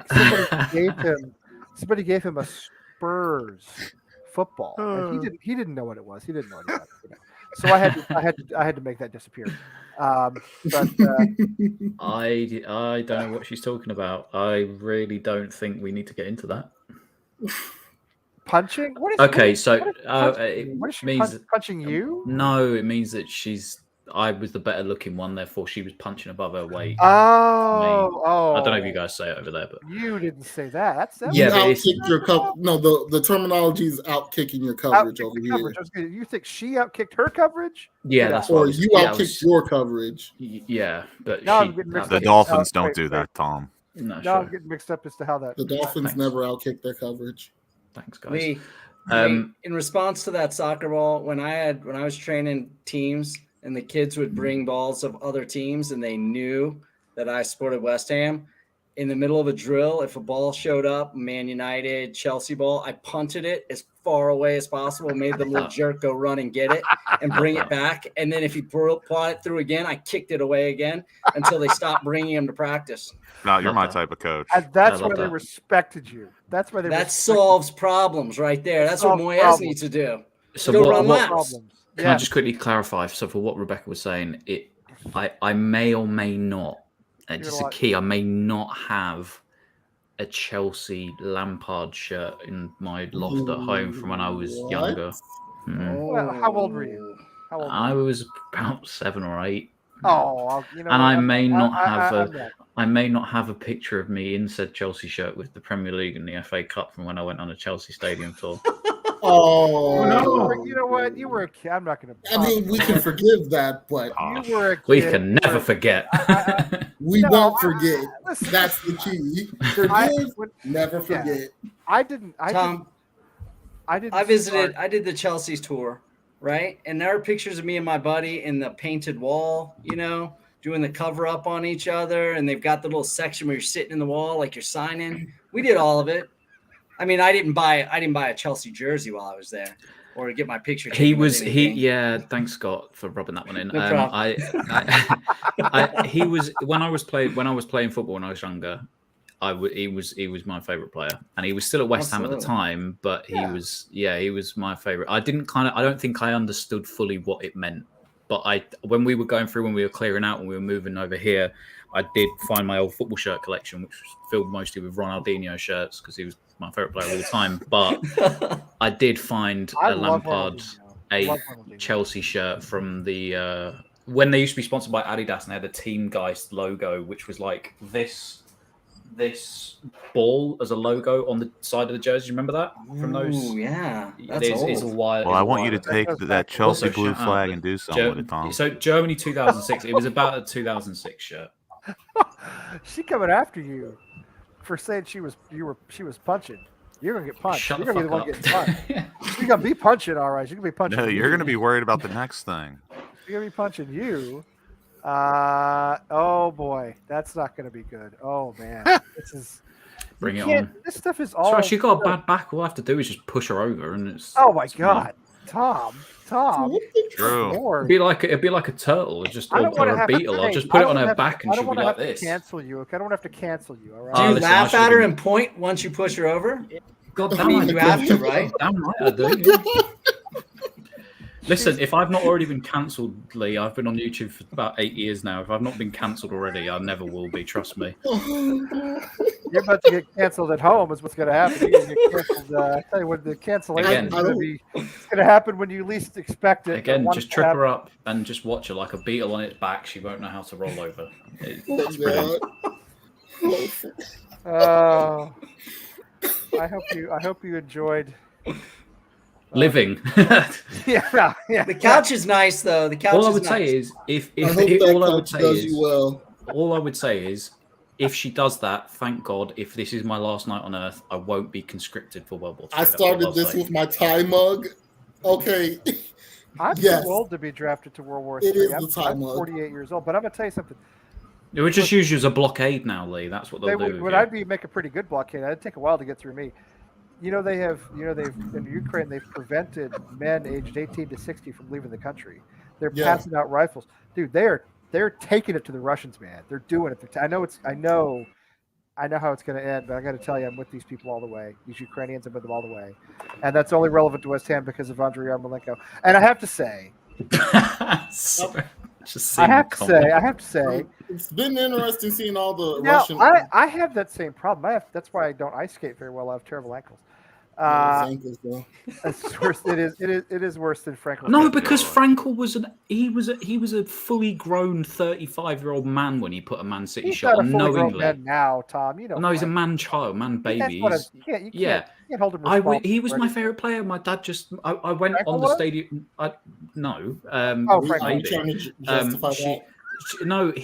My nan took me on the stadium tour on that day, and she said, "Would you like anything?" And I really liked Frank Lampard at the time, and I didn't understand. When I first started watching the Premier League, I thought, listen, I'm going to tell you, when I first started watching the Premier League, I thought I should support Arsenal because I was preparing to move to France, and Arsenal had a lot of French players, and I thought, well, that's a sensible thing to do.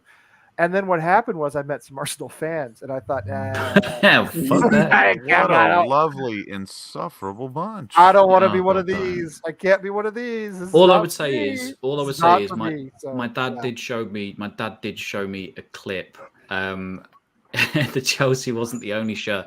Okay, so I may have had like a Ronaldo Man United shirt and a there was I had we're finding out more and more, sir. Like just let it all out. Tom. What else? I need to get all I would say is my dad showed me a clip of the Lampard when he first came back and he was kissing the Chelsea badge at West Ham, and that kind of I understood then. But I played a lot of football. I wasn't half bad when I was growing up. I was all right. You guys know Danny, right? Danny, who lives in North Carolina, who's been on the channel with us. You know, Danny's got like tons of football shirts. He collects football shirts from all over. He's got England. He's got shirts from Liverpool and City and every place else. He doesn't care. He's a West Ham fan. I don't question him being a West Ham fan. He's a great West Ham fan.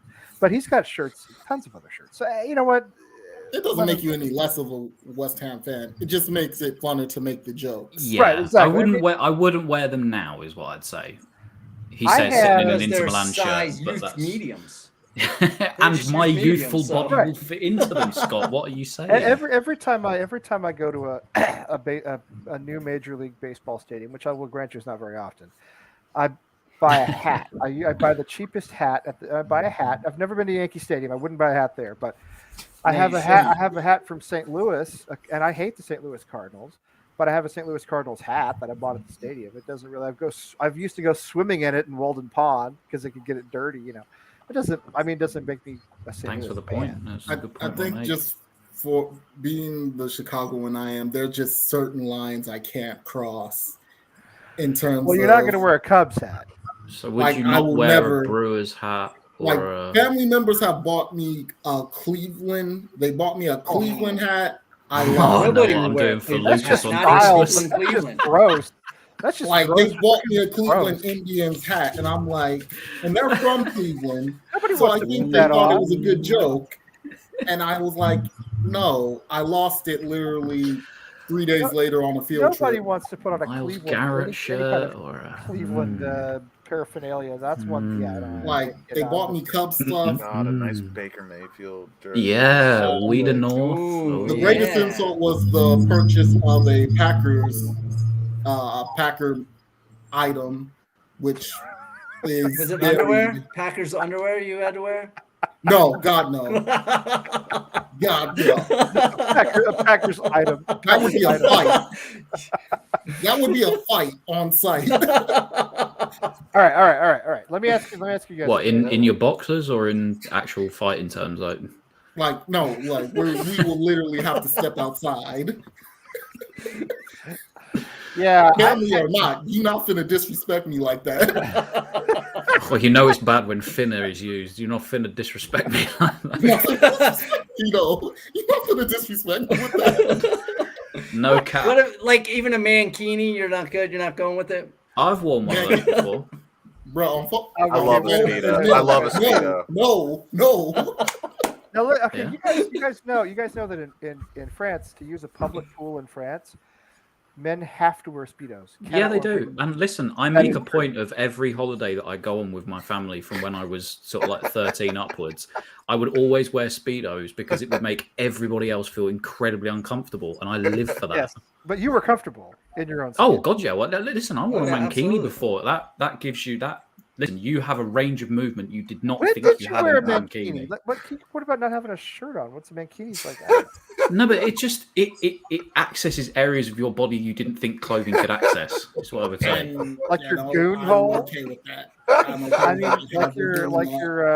like your briar patch. Put it this way: if you bend over, nothing is left to the mind. You are not left unsaid. Eh? Yeah, you don't. You can see. And I'm way too big for that. I'm way too big. I'm gonna say it's not. Nobody is way too big for a mankini. I would just act like Borat if I wore one. I was gentlemen of our build. It's a bad idea. I say there's a limit.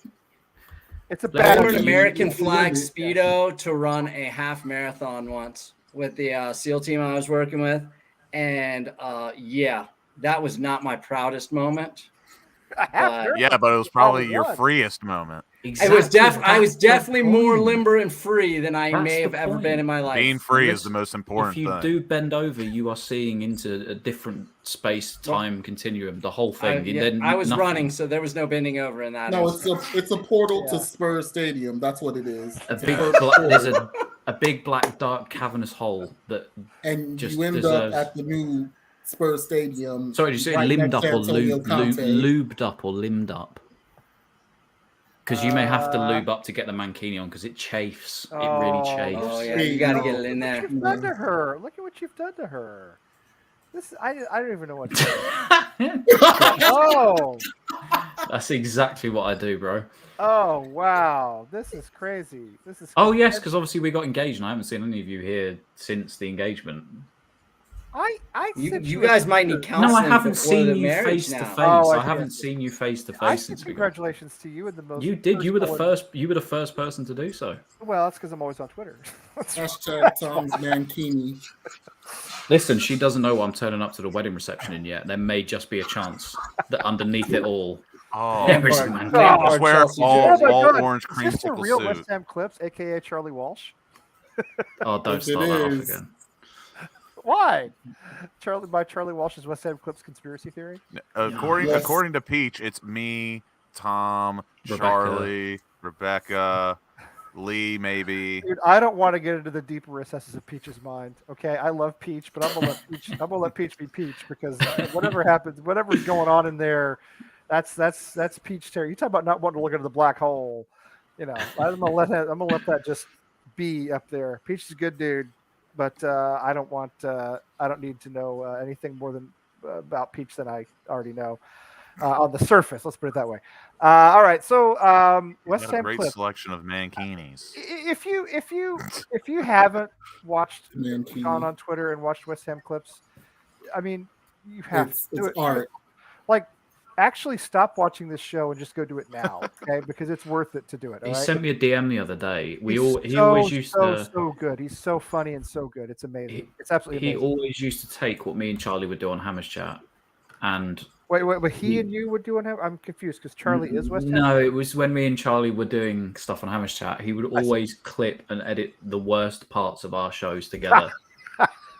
And he sent me one. I don't know when this was from. I don't know if you can share my screen, Lee or Lucas. That must take it a while. He sent me this. He's like, I was clearing out my computer the other day and found when I made this for when me and Charlie did this in the live stream. My life on the internet around West Ham Clips is bad. I don't know where this came from. My hands are above the table. Don't worry. All right. How do I do this? Can I share? I can do it, Lee. You do it. Yeah, you do it. Somebody else do it. I don't. My life is not safe around that man. That is nightmare fuel.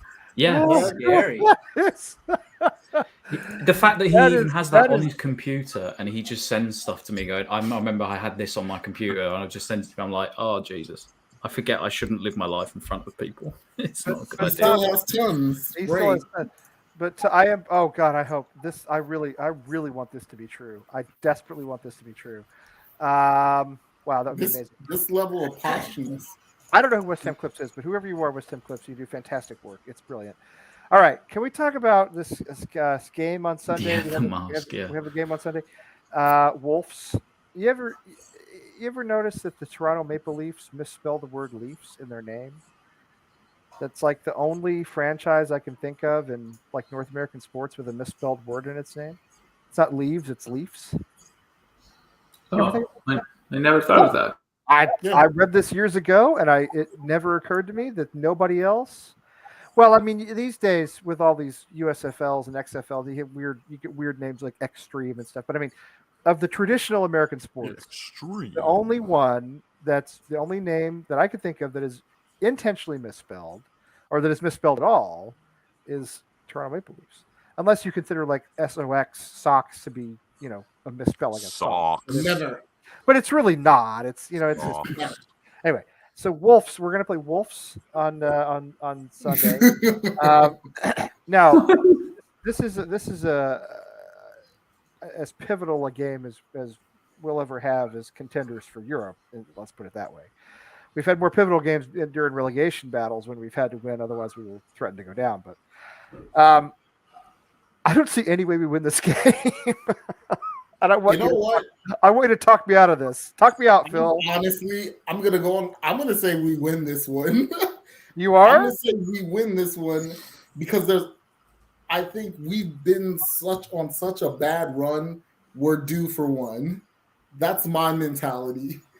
We're gonna find a way to win this one, and then we're gonna lose in the FA Cup. That's how this goes.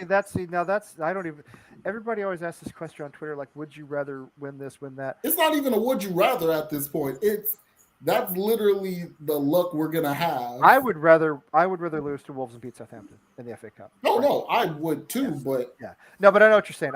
I one thing I'll say for this West Ham team under Moyes is that even when we're out of form, we pick up points when maybe we shouldn't, or a point here and there maybe we shouldn't, and we rarely, almost never, just get tonked. There's almost never a game where we just have like a 3-0. We're not in it. Manchester City earlier this season where we lost 2-1 and Lanzini scored right at the end. That's as close as we've come in a long time to really just not being in a game at all. Like we weren't really competitive. We weren't really, it didn't come down to the, to second half injury time. So it'll be competitive. I just don't. I just don't. We're gonna draw. Draw is what seems most likely.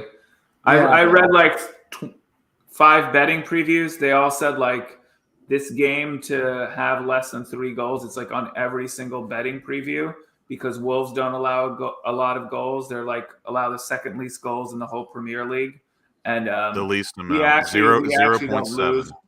Yeah, we don't lose by a lot of goals usually. So almost every betting preview said it would be less than 3 goals. So like 1-1 draw was what they were saying the most. Nelson Semedo, their right back, is injured. He won't. He's a key part of their formation, but they're very disciplined. So to me, it's a game that will hinge on like 2 or 3 scenarios. Isn't the word I'm looking for, but 2 or 3 big moments in the match. Well, I think will determine whether it will be a draw or West Ham or Wolves win by 1 goal. Their form is up and down. They lost to Norwich, which I didn't realize. They lost. Was that a league game? It must have been. It was FA Cup, I think. No, you're right. Overall, though, I think their last FA Cup. 10 games, their form is good. Their form is very good. January, they swept January. They won every match they played in January. 4 games. They lost to Norwich in the FA Cup. They lost to Arsenal twice in the last 4 games, but they beat Tottenham and they beat Leicester in that time. So they're not in what you call bad form. And of course, that loss to Arsenal they had the other day was an injury time goal. They were very competitive in that game away to Arsenal. So they're playing well. There's nothing, particularly, they don't have a lot of momentum, but they're not particularly poor. We've just been so awful and we've struggled so much to score that I have a hard time seeing this not being just like a 2-1 that we lose. But somebody tell me why we're going to win, please. If you can muster the Bueller energy. Bueller. Anybody? No, only random reasons. Nelson Semedo is injured. They played on Thursday. They're a little out of sorts. 2 or 3 things go our way. I'm not saying we will win. I'm saying that's the way we win. No, that's what I wanted. That's perfect, David. That's exactly what I was hoping for. Was just a little encouragement. Yeah. Do you think it's good they lost to Arsenal on Thursday? I don't think it's. I have no idea. Usually, yeah. I wanted it to be a draw. I did too. I wanted it to be a draw too. That would have been the best thing for us. But count on Arsenal to somehow find some form. Oh, they are. I don't know how they do it. Anyway, it's the spirit of Arsene Wenger. I cannot stand Arsenal supporters. Can we bring it up now? Can we just talk about the fact that I believe the Premier League is against Arsenal? Oh. It has nothing to do with undisciplined players or a coach that doesn't really know what he's doing. Has nothing to do with any of that. The Premier League doesn't like Arsenal. That's from their narcissistic fans who all just want to be heard on Twitter. I'm sorry, but they've started to convince me. I mean, I've turned back around and somebody has changed my name again. Lucas, I'm looking at you.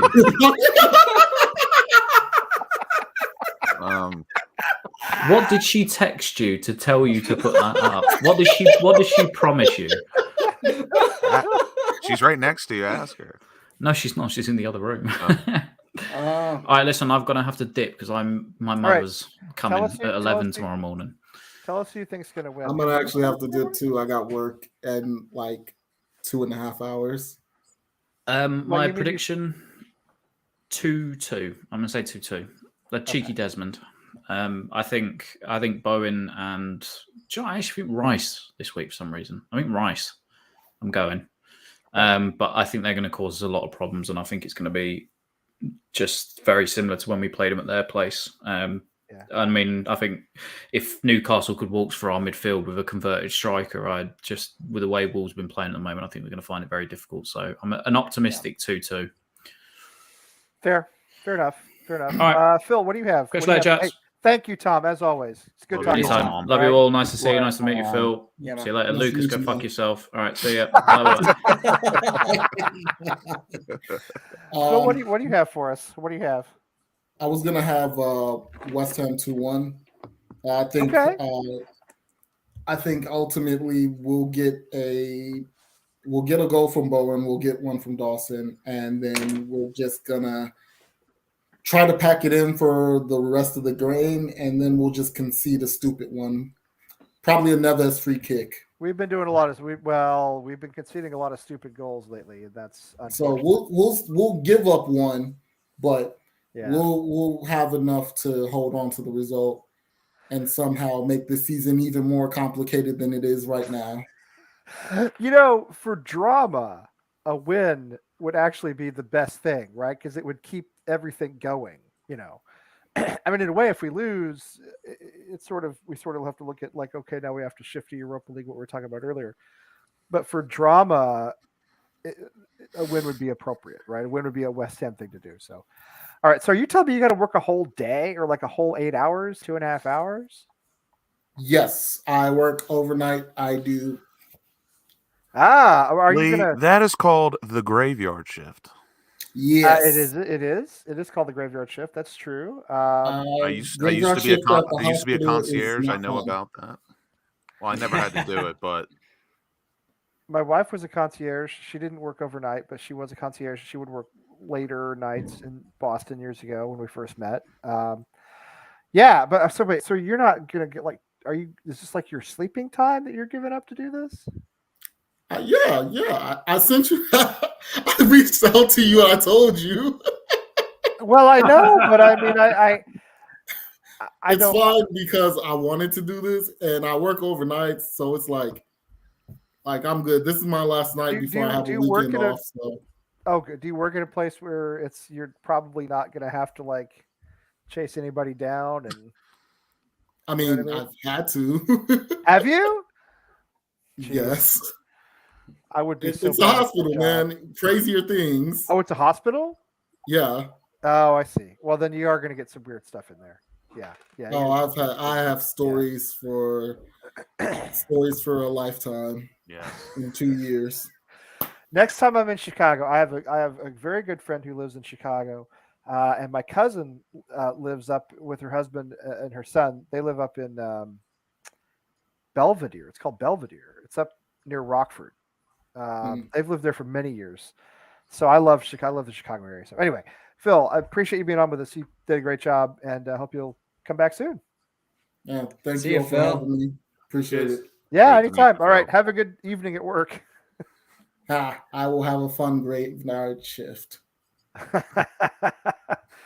All right, so it's down to us East Coast elites here. The fearsome foursome. The fearsome foursome. It's pretty fearsome. Well, what do y'all think is going to happen on Sunday? What's your prediction, Lucas? After what Dave said, and I already knew, I've looked at the betting odds. I know the numbers. Wolves concede on average 0.7 goals a match, which is the best in the Premier League. And we're not scoring right now. We're not scoring, but I'm gonna warn. Well, I'm gonna say warn, but I think I can accurately predict. I think Sunday is going to be an incredibly boring match. because you're going to have two teams. Yeah. And ours have all been boring lately. You're going to have two teams that don't like to possess the ball, only like the counterattack. And it's just going to be a back and forth, like who's going to break first, like who's going to want to possess the ball. And then obviously the main part of possessing the ball, don't turn it over, don't fuck up. So it really depends on who wants to do that. I was really hoping that Ruben Neves was going to get a yellow card against Arsenal, so he'd be out for this match, but he didn't. I am going to go 1-0 to West Ham, and I think it's going to come off it's going to be Zuma or Dawson off a set piece. Dawson's on a roll, man. Dawson's on fire. Can't stop him. I mean, he's the best striker we have. David, you said you think it's going to be a draw. You want to elaborate? 1-1 draw. It screams 1-1 draw to me. I'm hoping I'm wrong. I'm hoping that some crazy plays go our way and we win 1-0 or 2-1, but 1-1 draw. Yeah, that's the way it feels. What about you, Scott? I think Luke is exactly right. I think when we talk about Moyes, the one thing, you have to play different styles. And when we attempt to possess the ball, we are shocking. We only play one style, honestly, and that is counterattack. We don't have another style of play. And that's what drives me insane about watching this team is when we're playing teams that we should control the play with, we can't hold the ball because we can't make 5 consecutive passes. Right. And like if my high school team couldn't make 5 consecutive passes, I'd be yanking guys left and right. Yeah. But these are professionals that can't do it. So I'm thinking 1-1. And that's if we're lucky. That's if they give us a ball. I'm not even hoping for anything drastic. If I'm being reasonable, which I think this is reasonable, I would like to see just something slightly different. Like it would be nice to see maybe three midfielders instead of 2, and then 4 attacking players. I don't think he will change anything, but I do hope there's at least some sort of slight tweak, because it would be annoying to see again going up against a squad with 3 midfielders and we only have 2, because 90% of the time that does not work. Yes. I would like to see, I know we don't have anybody but Antonio up front, but I'd like to see almost anybody else up front. A lot of people talk about Vlasic, either just as a striker or as a false 9. If I had it my way right now, I would do a 4-3-3 with Fabianski, Cresswell, Dawson, Zuma, Johnson, and then I would do Rice, Suchek, Fornals, and Benrahma, Vlasic, Bowen up top. Going from left to right. That's a great starting that's just like the one we can't really rotate that much, but once I did get crucified on Twitter for it. I'd like to see that, just to catch the other team off guard. Maybe Wolves is the team to do it against, but against some other teams, I would really like to see that. I agree with you completely, both of you. I know you got crucified on Twitter, Lucas, and I should have defended you because I thought it was a good starting 11. No, I thought it was. I do think it's a good starting 11. My favorite part was when people. The only thing that really just gets me going is when someone calls me or an idea stupid, but they have no idea or they don't opinion offer an of themselves. Yeah, no, they're just. I'm if that's stupid, I want to hear what you have to say. No, they don't. They don't have anything to say. Listen, Twitter is a cesspool. We all know it, and there are some great people out there. But there are some people, even among West Ham fans, there are some people who are just very difficult to deal with. I mean, I try to let that roll off my back. You know what I mean? I also try to say things that are relatively uncontroversial, but there's almost no such thing. I think that's a great starting line. Scott, did I ask you what do you think's going to happen? Yeah, I got 1-1. It's going to be boring again. At some point I'll quit and go to the gym and listen to the rest of the game because I'll just be so pissed off watching us play that's the only way I can do 2 things at once and not lose my mind. Yeah. By the way, the last few times I've gone to the gym, we've scored late goals to draw or win. So I'm okay with it.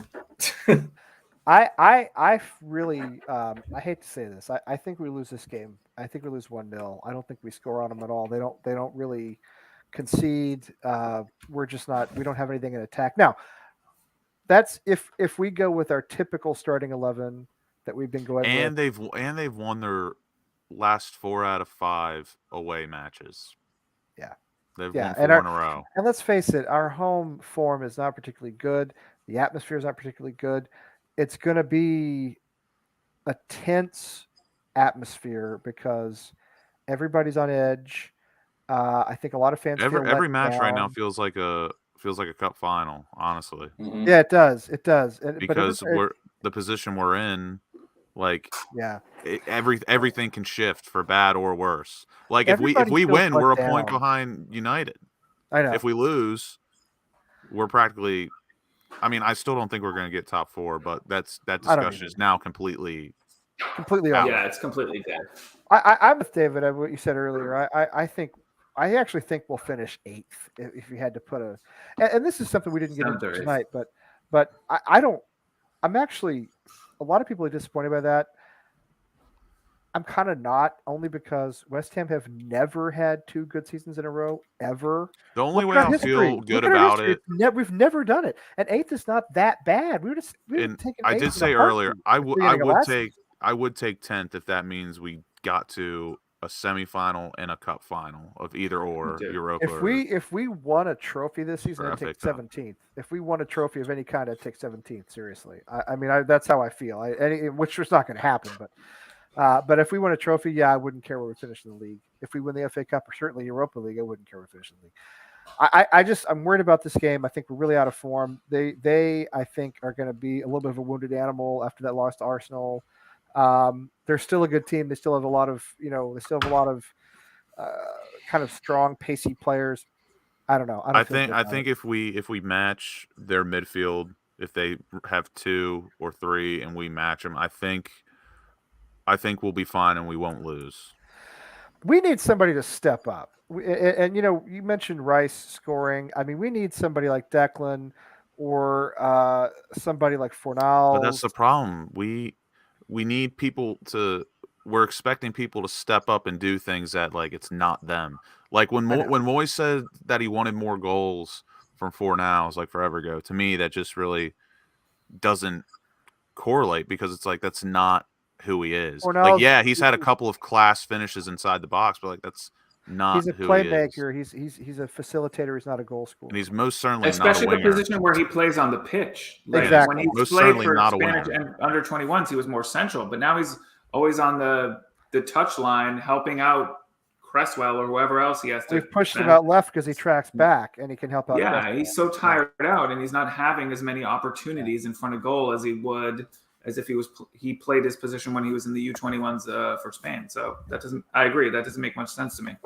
I think we'll go with the starting 11 we always see with Antonio up front.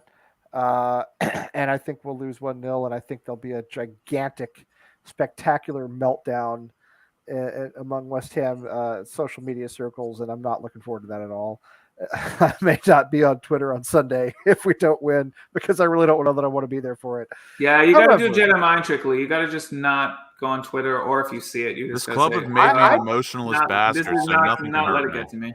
I went about 2 weeks where I didn't actually do Twitter at all, and nobody noticed because nobody knows whether I'm there or not, right? But I did back, I don't know, maybe late January. I went a couple of weeks where I just didn't do it at all, and I honestly read some books. You know what I mean? Kind of did some other things. Read some books, learn to cook some new meals. Life was great. I was going to say, Lee, you want to read a good book? Living on a Volcano. It's they interview like 20 different managers from different times and talks about like management styles. It's a really good book. Really? They did a really big bit on Arsene Wenger, but it was a really solid book because you get into the minds of like what these guys were thinking at like the tops of their career and the bottom. It was solid. That's a really good suggestion. I appreciate that. That does sound really good. I have the books I've read have not really been sports books. They've just been sort of nonfiction. I just read Chuck Klosterman's book, The 90s, a book. If it don't have pictures in it, I ain't touching it. Life on a Volcano has a couple pictures. Solid. I've got some things. I've got some things bouncing around. Anyway, but yeah, I love Captain really, Underpants. great. Oh, my boys love Captain Underpants. They do though. They watch Calvin and Hobbes is right up your alley.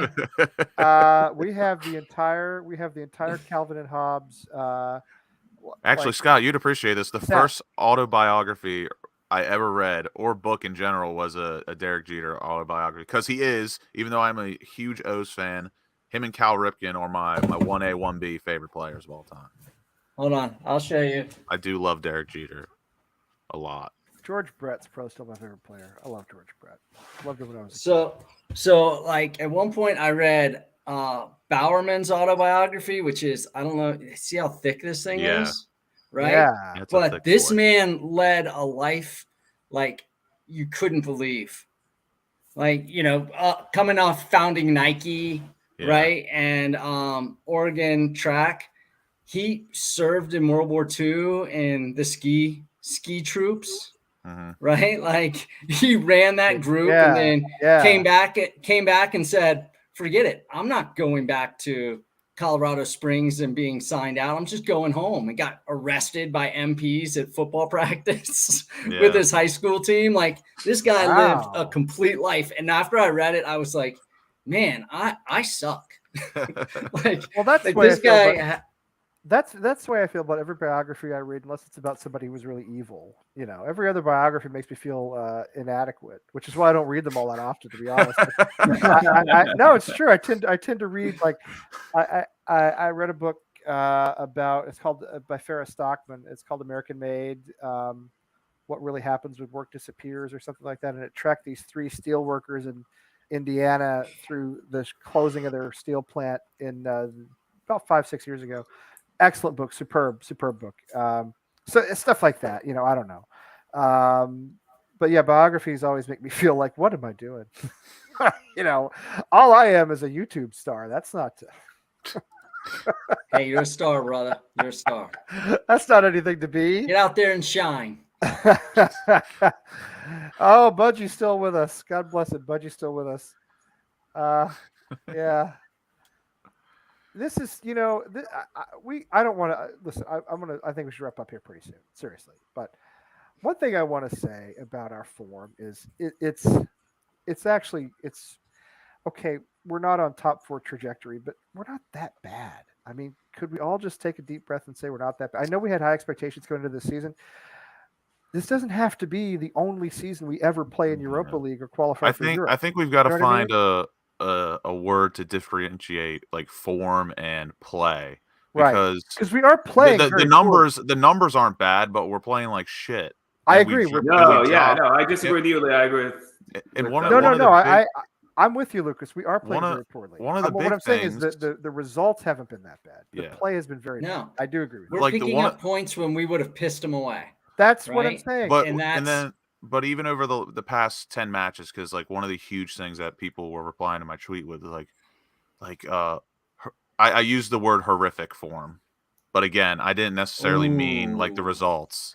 No, I meant just like the play, form. Because I'm with you on that. Yes, we've only lost 2 in our last 10, but we've dropped points in almost half those matches where we could have won or draw. Right. Which to me is bad. The problem is we're boring. We're boring, and the worst thing you can be is boring. But what I meant by, to clarify, I'm totally with you, Lucas. I agree completely. Our form, in terms of how we're playing, is extremely poor. Our results have not actually been that bad. They haven't been that bad. They have been better than they would have been in years past in games where we've played at this level. Where are you driving? You can watch. Just be careful out there.